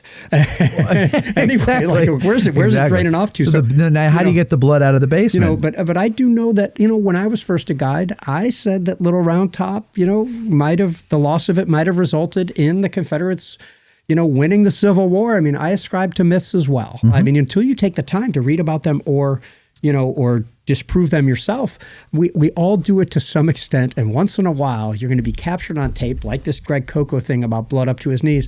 You spit out 100,000 words, you're going to make some mistakes or espouse some myth at some point. So again, I'll take this broad view. This isn't destroying anybody's interpretation. In fact, Matt heard the story and is interested enough to ask us today about it. But I think that's got to be myth. It's just got to be myth. No, I'm with you on that. And then it is interesting, though, because a lot of guides that we have on the show say, oh, yeah, I used to tell this on tours all the time, and now we know it's just not true. And I don't know why my mind goes here, but I always think those poor people who died before people started questioning all these stories we've been told and finding out what the real answers are. Like, they died thinking the Civil War was this thing. Ignorance is bliss, man. It is, I guess. Hey, what else was I going to add about that? No. Keep going. Okay. Ken Miller says, what interpretive challenge, specifically at Gettysburg, do you think guides and historians still struggle with most today? Is there a myth that you once believed early? Okay, you just kind of answered that one. So let's just go with that one here. Well, what do they still struggle with today? Or of course, most? To me, the biggest struggle, even for somebody who can read the room, and by the way, hello, Ken. Good to hear from you again, man. I think the biggest struggle is making it relevant for your particular customers. Rare is the group that says, I want to come here, I want to learn about the Third Corps, I want to focus on Ward's Brigade, and I'm from Indiana. Where you could really take this. That's rare. Usually you have younger people and older people, kids and families and things like that, and you're trying to make it relevant and tell a story to people with a varied level of understanding and preconceived notions and different interests. That is by far the biggest interpretive challenge. If you go off and tell a solely military story to people who have no interest in military, you have failed. So to me, that's what guides should struggle with. Now, some people are simply, these people who simply can't read people to save their own lives. Like, they don't know if the people around them are enjoying themselves. Yes. And there's nothing really to be done about that. It's kind of unteachable. Right. But in general, that has to be the biggest thing, is dealing with the dynamics that every customer is different and what they want to know. And then you have different approaches on each particular day. It's not a particular frustration of anything to do with history. It's an interpersonal challenge, which I would say is my biggest one. I think I'm good at it, but it's not easy, giving these tours for 4, 6, 8 hours with a group of people all the time. Well, especially if it's a huge group. Yeah. And you gotta. All my groups are big practically. Yeah, exactly. And so how do you can't possibly be able to read everybody in a group of 150. Yeah, right? no. So you just have to. Yeah. But you're trying, like in a restaurant, you're serving 150 people. You want those people to come away not with, wow, that food was good. They want to come away with the desire to return. Mm-hmm. And I have a very much a hospitality mentality to almost anything. That's your background. Yes. Yeah. But I think that's why I got into it in the first place and why running restaurants helps me as a guide. It's really weird. It's funny how previous experiences help us with what we do. I think you and I talked about this personally. Yeah, as well. we did. Okay, Ken had another question, which I wanted to get into with you before. So let's talk about this. What excites you most about AI's potential for battlefield interpretation, and what concerns you the most? Do you think AI could help combat Civil War myths by making accurate information more accessible, or is there a risk it will simply amplify misinformation? Can I just add something to that before you answer? I don't know if you've noticed all of these like AI history accounts that have sprung up in the last, let's say, 12 months. Yeah.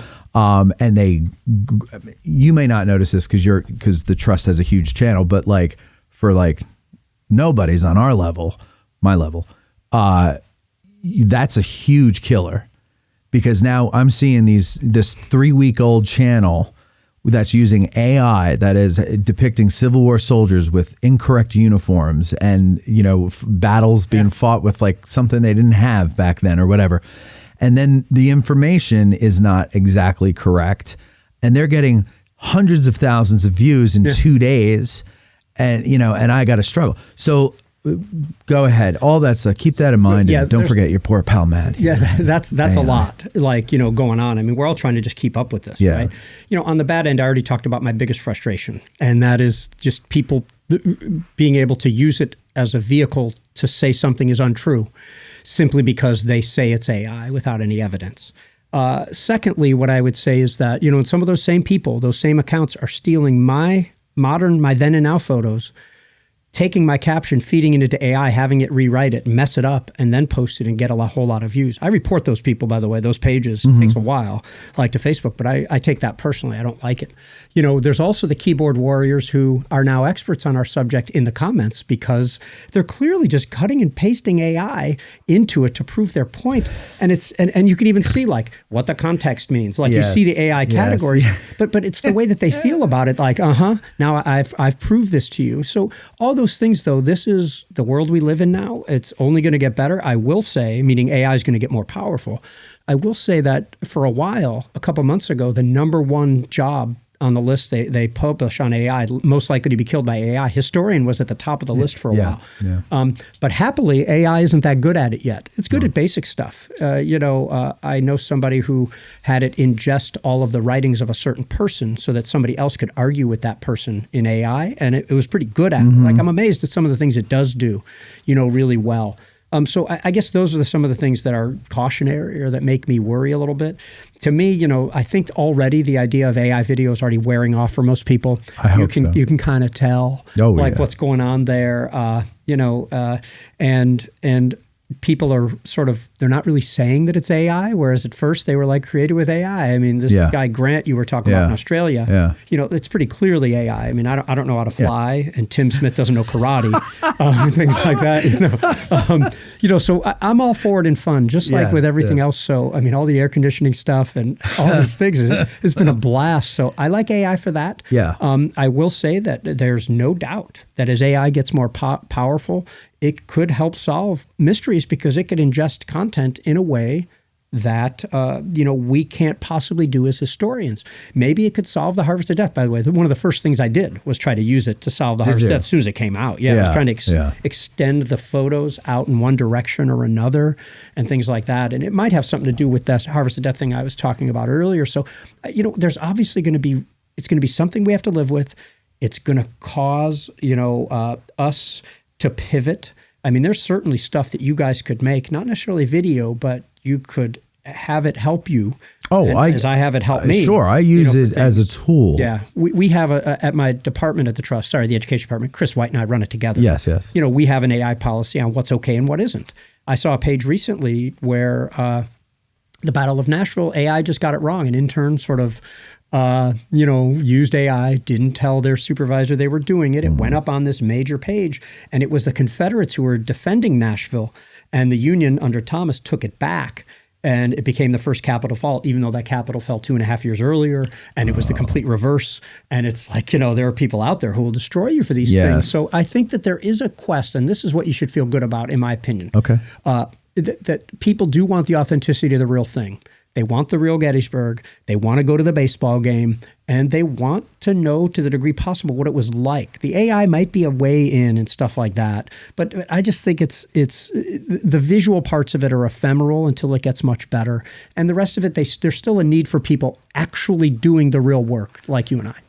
Yes, I agree with you, and I think there's a novelty now to AI video. And it does seem to be wearing off because I read the comments and there's a lot of anti-AI sentiment in there. Yeah. But in the meantime, we run especially on YouTube. I don't know about other platforms, but YouTube seems to push AI over real people now. Well, they've got their own AI platform, and they are scrubbing this voice now. I mean, it was just text for a while. Now it's imagery, it's voice, it's video voice. Yeah. And they can add all this stuff, but I know it's just the way. Yeah, we don't have the answers, but I'm not opposed to it. It's happening anyway. We may as well, but I think integrity is still the key. And photographically, my biggest problem, beside what people say about it, is every AI video, their teeth are perfect. The few photos I've seen of Civil War teeth, maybe that's why they didn't smile. Right. Okay. They did not look perfect. Yeah. Okay. And all these generals have Invisalign or something. They have Hollywood teeth. Yeah, they do. Yeah. All of them. Yeah. So, I know. Yeah. I know. It's silly. Don Zavadny. Actually, wait, hold on. Before I get to Don, bought but not watched, gave another $10, said, damn, I meant $100 more, not $10. He wanted to offer $100 more. So it would have been $105 that he would have gotten if you had told him where it was. He says, thanks. This is just a possible location that I haven't been able to disprove yet. Dude, get a hold of yourself. First, I can't be bought that cheap. And secondly, I already said I wouldn't, so I'm not gonna. Even if you throw up $100,000, I'm not going to. Wow. But this would be $100,005 or $105,000. Okay, I'm in. Nor is it'll be $100,005. It's not mine to give away anyway. It's not even my site. Yeah. So. Yeah, that's true. Okay. And he says, thanks for the invite to the Christmas party, Matt. You're very welcome. I hope you came and enjoyed yourself. Okay. Now, moving on to the next one here. Don Zavadny says, how would you characterize the performance of the 11th Corps at Gettysburg compared to Chancellorsville? I guess I would say they're very similar, and they both suffer from the same myth. One, that they were immigrants and therefore didn't fight as well, and that's why they ran, and they didn't fight. I think in both cases it's false. At Chancellorsville, you could blame Howard or Hooker or somebody for leaving their right dangling that way, but the account of more than just Bushbeck's brigade and other people's, that once the shock wore off, the 11th Corps was decimated in this case, but it's not like they didn't fight. The idea of them being cowards, so for the men in the ranks, I think they did about as well as they could. I mean, I don't really excuse Howard for ignoring what seemed to be, actionable intelligence of the Confederates coming up on their right. Now, he did, angle a little bit off to protect his flank, but not enough. And then when the emergency happened, there's Howard. Come on, boys, rally. I always make fun of this because he's great on the retreat. At Antietam, at Bull Run. I mean, he's always complimented for how great he is in this circumstance. Not something you want to be known for, but he keeps getting promoted, And at Gettysburg, it's the same thing. Here they are put out into an exposed position that nobody, in retrospect at least, thinks they could have really held. I mean, you've got the smallest division in the Union Army at Gettysburg out on Barlow's Knoll extended, and you've got, Gordon and Hayes's veterans showing up on your flank, and Avery or Hoke's North Carolinians showing up on your flank outnumbered. I mean, there's no way they're going to hold, but it seemed like they tried to do not only a fighting retreat, but held up pretty well and stopped and fired a few times. So, and then of course on East Cemetery Hill, they're few in number, but they did as well as they could. So I don't come from this idea that I do come from the idea that the unlucky 11th, because my God, at Chancellorsville and Gettysburg, they were put in just terrible circumstances, but I don't come to the idea that that it's performance based in terms of, field officers on down. General officers, okay, I could fault some of them, but it's easy for me to say. Yeah. To read the intelligence. When you're moving around 10,000 soldiers, there's a big stake. So I'm pretty forgiving to them. This took 30 years to come to this conclusion because Tim was bailing them out a long time ago. Mm-hmm. And I was slow to come to this, but him and people like, Stu Dempsey and James Pula and Tim Smith and Jim Hessler have really, sort of made me a little bit more sympathetic to the 11th. I like how I guess it would be, we're in the same generation. I'm just on the lower end, right? Yeah, you're a trailing Xer. I'm a leading Xer. Right. Okay. Yeah. So I like how I guess it would be then our generation of historians are willing to forget or challenge what they were raised to believe about certain things and re-examine our history. Not everybody, of course. Will we be in 10 or 20 years, though? Older people are harder. I feel it already. The resistance to change among my peers, as you get older, your beliefs get harder, more hardened. But there's also, I think there underneath that is a subconscious human defense mechanism of against the inevitable irrelevancy of old age. And I think we all, we maybe get a tinge of it in middle age. And then as we get to higher middle age, we're like, oh man, the party's almost over. There's a time we're going to have to step aside. And I think it's scary and it's very human to not want to do that. Yeah. So you probably know the Trust has been, dabbling in a form of a podcast for a little while where we're just introducing audio from our videos. Yeah. But we do have a podcast studio now in the office. So we're going to start doing this. And I'm producing a set that is reactions to clips.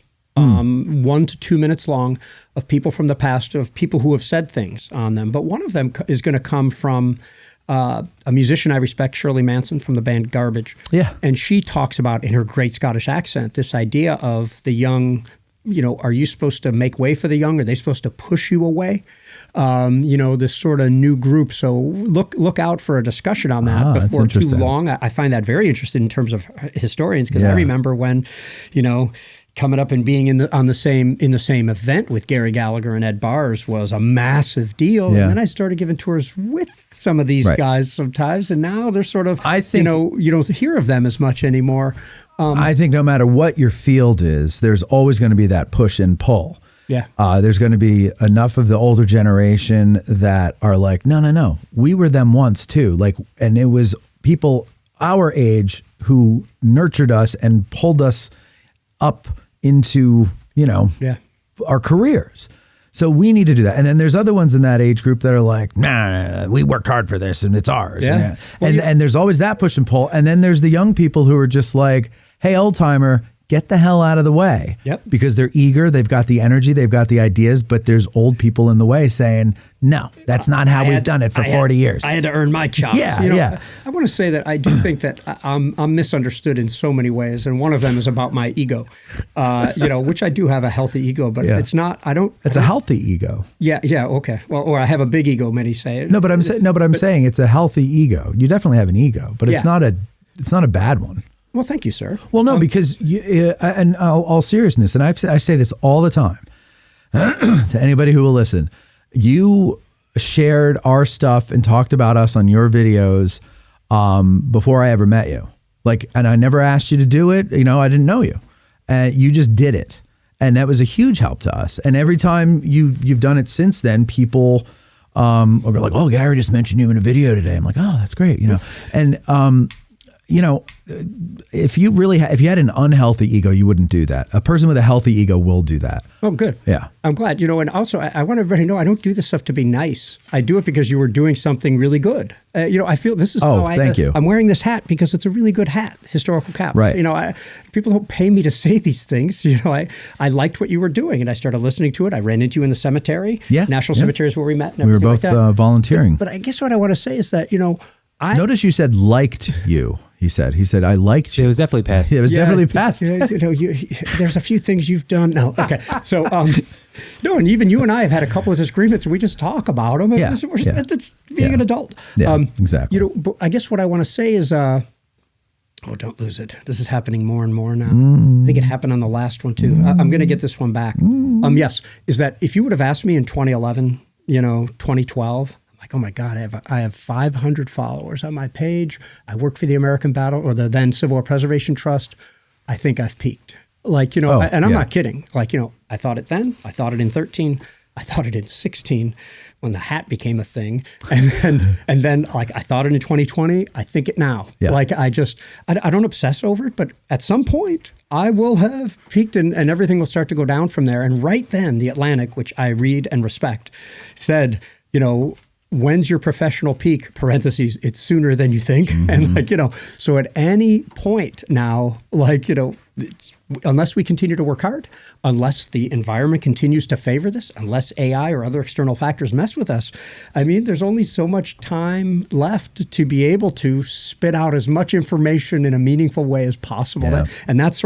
That's sort of like everything I'm trying to do, both personally and at the trust. It's like I've got things to share, and I want to share them all before in a small amount of time that I don't know the length of. But I know it's not a lot. Yeah. No, it's terrifying. Yeah. And I get that peak thing. I'm there. I'm at that stage now. I'm like, this is as good as it's going to get. Yeah, it is. I can point to lots of evidence that would back that up. So. I can too. Like back when I liked you. Oh, forget it. That might be part of it. Is that you no longer like me. Harry Evans says, can you talk about the myths about Longstreet's lack of audacity? Of how long? Let me start that again.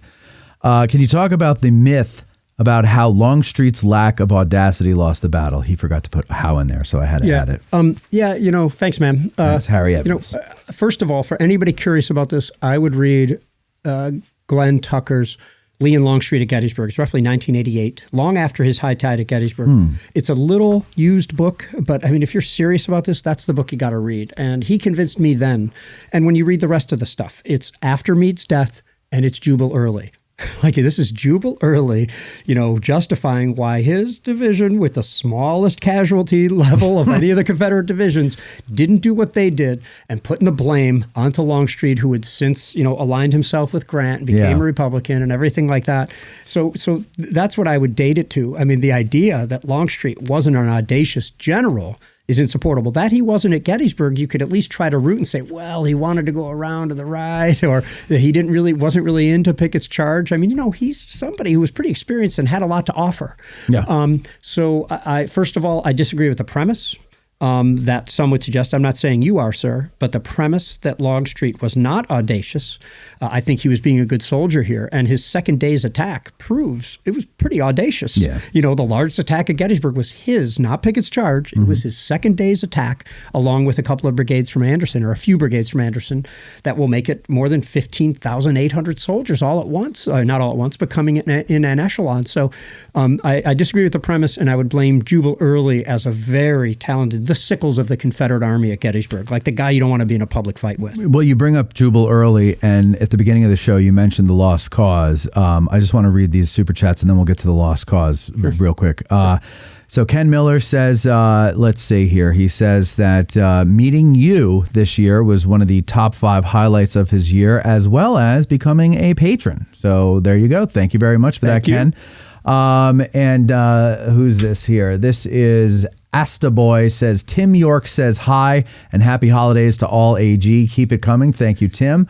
And Gaslight Studio says, hey, Gary, I'm wondering if you think that heavy cavalry charge composed... He asked me this in a driving video, and he's obsessed with this. All right, let's see.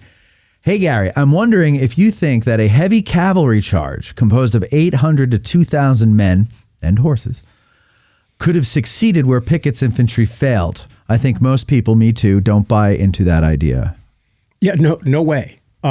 From any direction. Yes. If we were talking about 12,000 heavy cavalry charge with, breech loaders or repeaters, maybe we're talking there. And when I think of heavy cavalry charge, I'm thinking 3rd Winchester, the largest cavalry attack of the Civil War. It's like 7,000 or 8,000 all at once charging. Now, I think that would be a serious thing, but that many horses coming across a field that broad, and then how are they going to dispose themselves afterward? Even if it were, 5,000 or 7,000, I question whether it would work. So I do not buy into that in the least, I don't either. Grant, I think this is Grant on the phone. It looks like a foreign number. Everything is backwards. Grant, are you on the air? Or you are on the air, but are you there? Hello, sir. Hello. And Gary. Hello, How you going? Nice to hear your voice. Is it, though? What's up, Grant? What a charming fellow. Yes. Pretty good. Great show, Gary. Thanks for coming on the show. But my question, Matt had a recent show that was very good about Camp Letterman, and I was just wondering, what's the history? Obviously, the land has been never been part of the park. It's so. What's the history of either the trust or government and all that sort of thing? Have they shown interest in preserving that part, or is it just something they've never really been interested in? Yeah, why have they never really been able to? Yeah, I mean, well, so first of all, I mean, it's not in the park boundary, to my knowledge. It was never on. Wait, explain that, because people think the existing park boundary and they'd say, duh, but that's not what you mean by that. Yeah. So there are, first of all the national military parks, and thanks, Grant, have these congressionally authorized boundaries. Where, which is supposed to make up what they're supposed to buy. And then they prioritize the tracts of land and hold that pretty tight, just like the trust holds that really tight. Which ones might be of the most interest, into there. And maybe because also they were missing so many other substantial parts of the battlefield proper, it sort of really never entered the vernacular. It's, if you look at the founding legislation, it's not as clear that they're supposed to, secure all the supporting facilities, the same way as where they fought and their avenues of advance and things like that. So it wasn't in that boundary. Then what unfolded is like a 30-year tragedy where and my former boss, Jim Lighthizer, always said this preservation business is about money. Like, you don't have to overthink it. It's about money. And nobody with enough money showed enough interest in preserving it or being willing to pay what the series of owners were willing to accept. Again, this isn't, now the government might be able to once again try to claim eminent domain, but I don't think they could have done that in the case of a temporary Civil War hospital. Right. It was only around for a few months, So and then the trust really couldn't by nature do it. We could help with our loudspeaker if ever there was a local group with remotely enough money to be able to do this. And we'll fight development sometimes, but we have to fight it for land that we want to acquire. Right. And we can't acquire that one. So I would just call it a 30-year tragedy where there was never the local group combined with the loudspeaker that they would have needed in order to raise the money and pay the price that the various landowners said they needed. And also, you got to throw in that whole area around it is highly commercialized. So the value, it's not like you're buying, what was it, 100 acres or something? How much? So it depends on what you consider all. I mean, this could have been before the giant. Similar thing. Right. So, and it's disconnected. I think that's what you're trying to say. It's not contiguous with the rest of the park. It's not. And no, but I'm also trying to say that it's commercial property all around it. Yeah. So the comparables are going to be high on that piece of land. It's not an open 100-acre, let's just say, field in the middle of farm country, which is still going to be expensive, but not anything like what you could put commercial buildings on. Yeah. So it's way more expensive than nonprofits would be able to raise. Yes, even the big numbers. Yeah. Right. I mean, even with government help, it would be a challenge. Sure. If the government pays half and the nonprofit raises, I mean, if it's zoned commercial, I mean, only a commercial entity could pay those sorts of prices by passing those on to their commercial and residential customers. Imagine, though, if there was a movie or a successful movie or TV series that had been made about Jonathan Letterman. I'll bet you a local nonprofit would have been able to gain more traction. I think someone's working on that. Well, it's too late now. Yeah. I know. I know. Yeah, but that's what the show is about that Grant was talking about. Yeah. Grant, anything else, or are you done annoying me? Man, I like Grant's videos. I love Grant. Grant knows I'm just teasing him. Okay, good. Go ahead, Grant. I'm sorry. No, that's my only question. Thanks very much, and Merry Christmas to you both. Merry Christmas to you, Grant. Love you. Thanks so much, may man. I say good day. All right. Anyway, lost cause. Biggest myth of them all. Yeah, I mean, at least the most pervasive, because it is still espoused on the internet every day in its original form. That the Confederacy, in the model of the perfect or near perfect Robert E. Lee, was only compelled to surrender based on one thing, and that is the overwhelming strength and the resources of the invaders. And therefore, it is not a blight upon our honor. There was nothing we could do, and we conducted ourselves according to our model, Robert E. Lee, and we should be proud of everything. And by the way, and this is hardly unique to the Confederacy. No. Anybody, I mean, you look on Monday morning after football games, you try to explain your loss. This is just a particularly savvy and pervasive explanation, and that's really what it is. And, when I went to Michigan State University in the North, the only Civil War class they offered, this war was about states' rights. Yep. And I'm not saying that has zero to do with it. I'm saying it has zero to do with secession.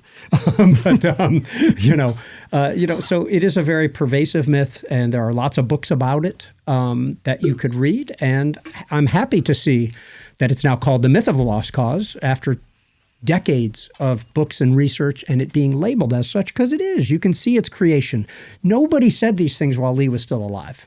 Right. And nobody, when they seceded, said that's why they were fighting. I mean, you go back to the contemporary evidence and it is a myth. Yeah, and it is amazing because in North Jersey, we got a lot of that crap. And it's so artfully infused into the history. It's very you savvy. Can't even tell. I agree. I just remember that for the longest time, as a kid and a teenager, I was like, those poor Confederates were being picked on by those industrialist Yankees, and and then when I really started to get into it, I was like, what the hell was that all about? It was just a lie. I get it, man. We got another one. Eric Houston here, $10 super chat. By the way, we got a few more questions and we're going to get going. So if you want to call in and talk to Garry, 717-420-1978 or $10 super chat or more will be read on the air. I'm running out of time. Let's do this. Okay. Eric says, no question, just a comment. Speaking of age, I love going to Civil War lectures and tours. They make me feel young and fit, although keeping up with Garry at Shepherd University Fall Seminar wasn't easy. Let's see, that one is as far as I know, I did have a somewhat of a time schedule where I had to get the group to lunch on time for that, and then I had to drive straight to Frostburg, Maryland right after that for a college visit. So that was a little bit quicker than usual. Tough day. That was no fishhook hike, though. Right. Which I hope I get to do again. Well, Eric also just likes to complain a lot. So which Eric is that? Eric Houston? I'm not sure if I know him. Big, tall, ginger guy? Sure, I know him. Yeah, hey, you know him. He's around a lot of stuff. Okay, and then Mr. Gutty 117 says, "Hi Garry, the ABT animated map videos have helped me immensely in understanding so many battles from the Civil War. Were those videos something that you guys always planned to do, or did it come up later?" Yeah, so thanks, man. So first of all, I have good news. They started before I started at the Trust, where we wanted to bring our very popular static maps to life, where Steve Stanley, who makes our static maps, took animation classes and started moving them around much cruder. You can still see some of those on our site. But then in 2012, we made our first upgraded one. It was Shiloh with our friends at Wide Awake Films. And since then, we've done Shiloh, Gettysburg, Vicksburg, and a certain number of them. Now, I want you to know that nowadays those cost us more than $6,000 a minute. Jesus. So you wonder why we don't do a lot of it. But the Trust has just largely completed a capital campaign, and luckily we have some major donors really supporting our educational efforts, and we are making more animated maps than we have ever made before. And you can look for a new good one coming on the Battle of Franklin, that whole campaign, as well as both Manassas. And then before long, I think I'm the only one who uses that. I like that. I've never heard that before. Manassas. Yeah. And then look for them on the Atlanta campaign, the Trans-Mississippi. Yes, you heard it right. Chattanooga and or like Middle Tennessee, and maybe eventually Shenandoah Valley and Petersburg. So we have some money. We're doing them quicker than we ever have. And in the next year and a half, you'll see a lot more animated maps than you have before. Are you doing the Battle of Parsons Mill? That's the question everyone wants to know. I mean, of course we are. It's going to be a 16-minuter. So we mustered up $96,000 from Mike to make this one. Well, it's a very important battle in the Western theater, and a lot of people don't realize how much hung in the balance there at Parsons Mill. Okay, let's see. Well, let me get through some of these questions real quick here. Brian Jackson, he has, if Meade, let's see here. The AOP, Army of the Potomac, was in as bad a shape as the Army of Northern Virginia after the Battle of Gettysburg. I feel Meade did the best he could after the battle with what he was facing with the condition of his army. What is Gary's view on this? Yes, I'm glad I could do this one quickly. I push against anybody's premise that the Confederate Army escaped. You know, the Union just won its greatest victory, basically, of the whole war and beat Lee like he'd never been beaten at any other time except maybe at Appomattox. And then we expected this army under Meade, who had just taken command, to do more than was possible, and against the advice of all of his generals but one, because Lee took up a strong position. Now, I did think the opportunity was great if Lee wouldn't have had such a strong position with his back to the Potomac, and that eventually swelled down, allowing him to cross. But I'm right with you on this. I do not denigrate Meade at all for his performance here. John Bowers, he has a good question here. He says, since a brigade, Laws, was previously watching the wagon trains in Chambersburg, couldn't two of Pickett's brigades have marched with Law to help reinforce the attack on July 2nd? Yeah. So let's say, so this is good and relevant because I have something to say. More good news. So most of you know, first of all, Pickett had 5 brigades. He was only able to take 3 up here. Corse and Jenkins were left down guarding Richmond. So he only had 3, giving him the smallest or second smallest division, 5,400 soldiers. Him and Early were the smallest. And the suggestion would be that if he was in good enough shape, if Pickett's men were able to make this march, like Law's guys had to, pretty rough, and they follow Law, directly down there, and then those 2 front brigades, let's say it's, Armistead and Kemper. Sorry, Kemper. And, and then they follow in, and they're part of this massive attack. I don't think it would have made a difference. In the end, Meade, before that attack, scrambled enough reinforcements so that 15,900 Confederates were attacking 41,000 Union soldiers, okay? 2 more brigades, adding, 4,000 soldiers or 3,800 soldiers to the attack. I don't think it would have made a difference. It would have made it a harder fight, but I think it would have ended the same. The good news is that about 5 months ago, me and my friends at Little Wars TV explored that exact scenario and played it out. If all of Pickett's division came, that's all I'm going to say about it. But I hope before long you'll be able to watch that video and see how it actually played out with Longstreet having all 3 of his divisions in full. On the second day with enough time to attack. I don't know about their condition, but with enough time to attack. That's interesting. I got to get in touch with those guys because we had an idea, and I got to get a hold of them. They're good to work with, and they've really upped their filming game too. Yeah, I noticed. It is really nice. Yeah, it is. Chris Mowell, he says, other than Gettysburg, can Gary name a couple of his favorite Civil War sites he's visited with the American Battlefield Trust? Man, there's so many, and I seriously run the risk of going on forever, but I'm a recent convertee to Valverde and Glorieta Pass only because I finally took my first trips there in the last couple of years. I keep going back to some of my favorite places, though.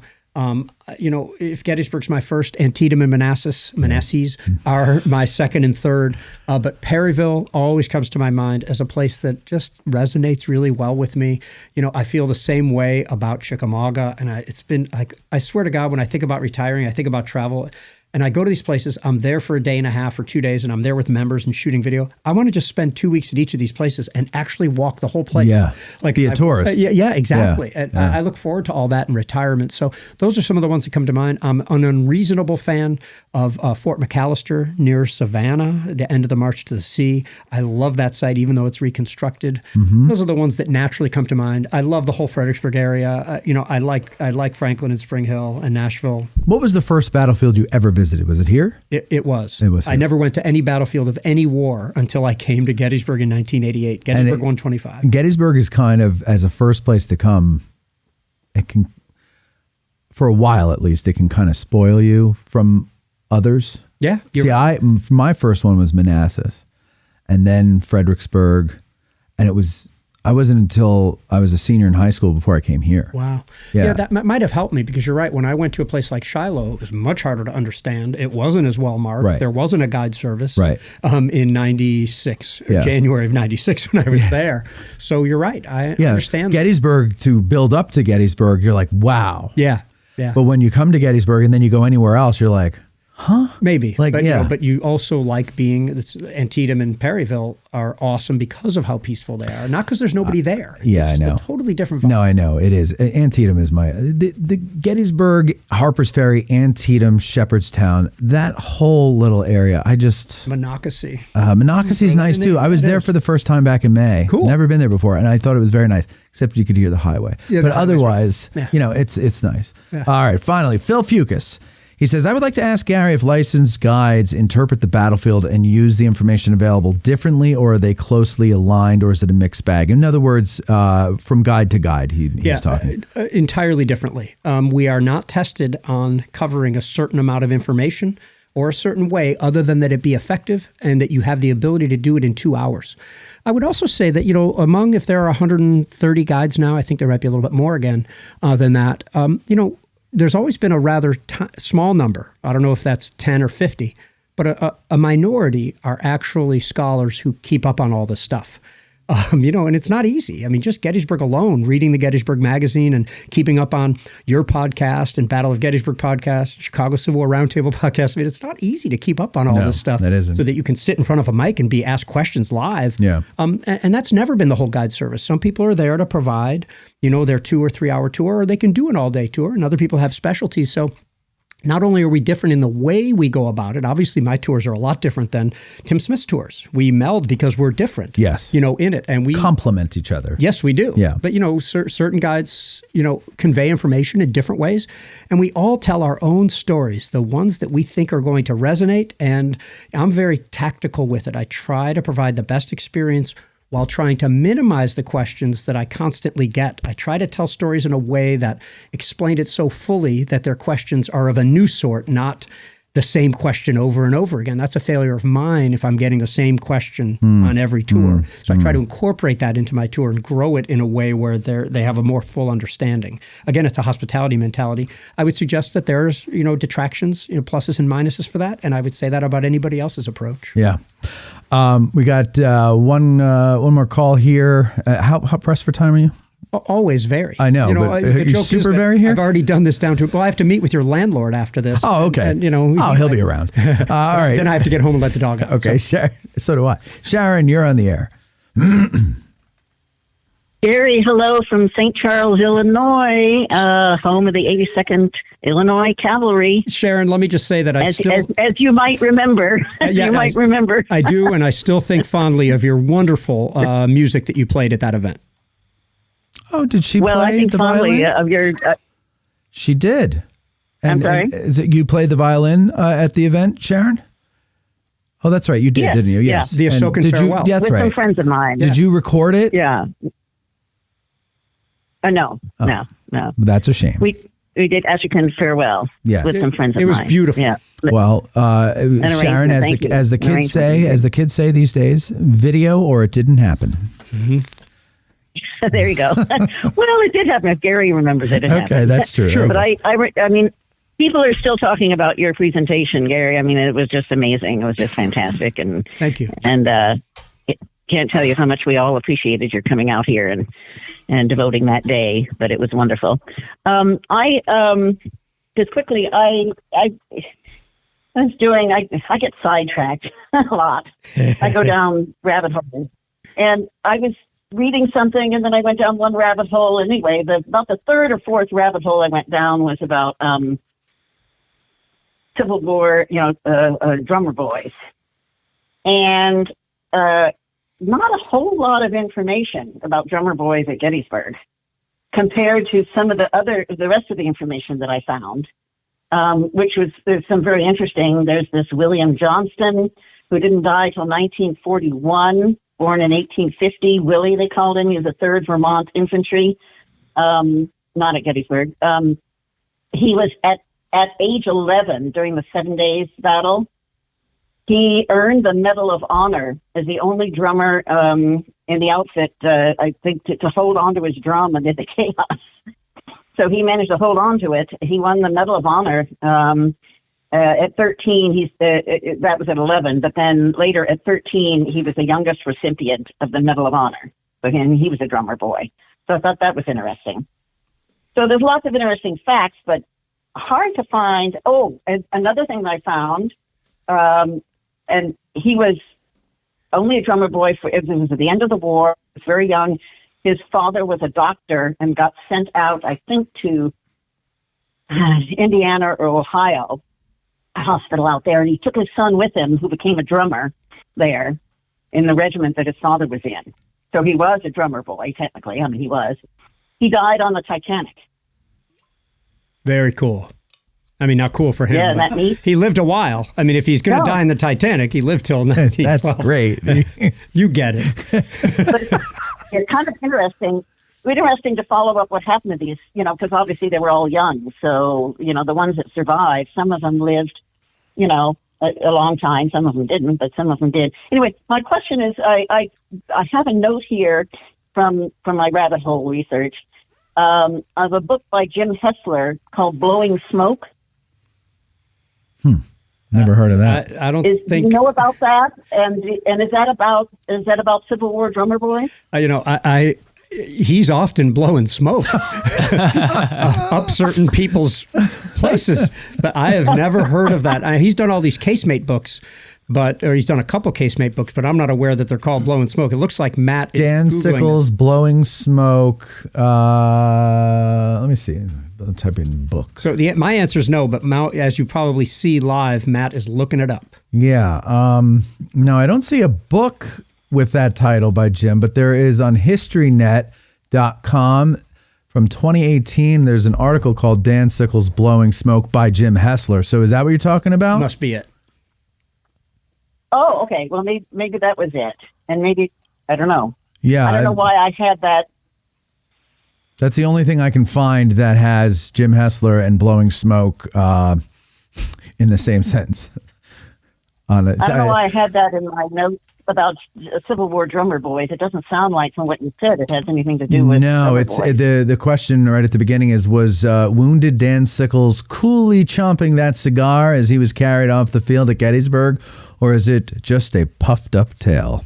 Nice. Or does it matter? Oh well, then it goes with your the theme of your broadcast here. Yeah, sounds like myth, AI. The myth. Well, what do you think? Do you think that's a myth that he did that? Well, I buy everything Hessler says, that they shoved the thing in his mouth. He was largely passed out, but the story about coolly smoking a cigar, while they complete the amputation of his leg seems to be myth. So there's something funny about that image of them carrying away a guy who's passed out with a cigar lazily hanging out of his lips.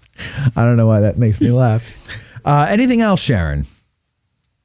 That's it. I just wanted to say hi to you guys, and I'm just so glad to see Gary.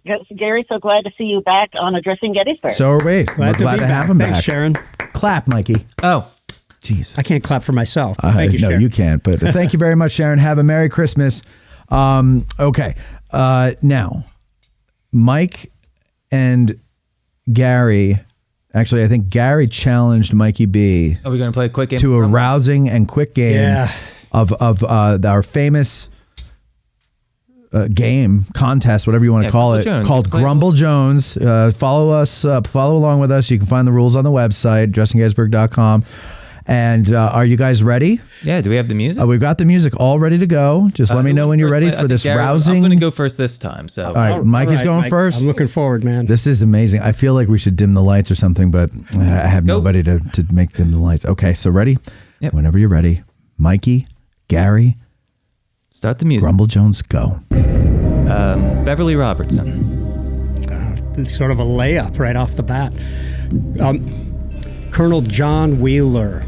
20th Indiana. Wow. Pap Green. Oh my God, you're all stacked up. How did you know I was going to say that there? My God. I hope the audience gets the subtlety of what he just did. It was beautiful. All right. Patty O'Rourke. Jimmy Archer.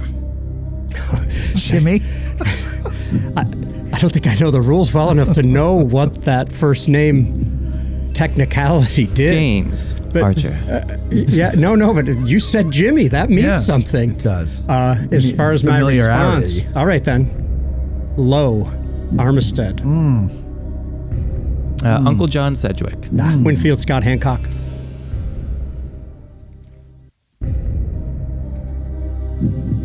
Doles. Interesting that he only used the surname. Yes, he didn't know the first name on that one. Well, then I'm gonna go Tig Anderson. Patty Kelly. Oh, easy. St. Clair, Mulholland. Oh, easy. That was so easy. This is such a rousing. Jubal Early. Wesley Merritt. I knew he was going to go with Wesley Merritt. I didn't even get to switch the camera to him. Okay. George Meade. Dude, you suck. There's no time limit, right? No, no. You just got to wait until you get there. Take all the time you need. Take a risk. Thomas Ruger. Bernie. David Bernie. David Bell Bernie. You see, I'm slowing down. That's never a good thing in this game. It's all right. It's all right. Yeah. Ambrose Wright. Grumble Jones. Man, you got it. Mikey got it. Mikey won. Super well done, that was a good Mikey. one. That was epic. I'm like back here. Man, that was something. You know, I regret. Well, obviously, I regret my last answer because I should have seen it. It opened him up right after I said it. I knew it. Yeah. Hey, listen. That was the longest round of Grumble Jones we've ever had. 2 experts going back to back. That's true. Dude, that's true. It's usually me and you. Expert in the battle and expert in this game are 2 different sets of skills. You're the battle expert. He's the game expert. I mean, he's taught me, and I'm still not really getting it yet. But you guys did a great job. I'm glad I hung in there that long. That was pretty good. He gave me no opportunity. To win. No, he didn't. Well done, dude. Yeah. Thank you, sir.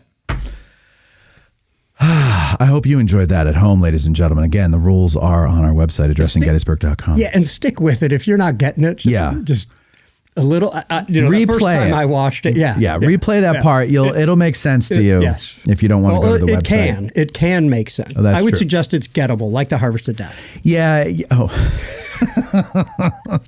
Hey, Gar, thanks for coming on and doing this. I hope you and your house guests and family enjoy your bag of little ground top. You're going to have to stop at Bantam and have them, unless you probably have a grinder at home, right? Of course, we grind every day. Of course. I want to say just real quick, I love what you guys do. Thank you. I do still like you, You Matt. still do. And I'm an avid listener. So keep it up, man. Thank you. I'm really enjoying. Well, and of course, Gary, you were the one. We're in our ass kissing session. You were the one that we all look up to for real. You are, well, God, I'll tell you something.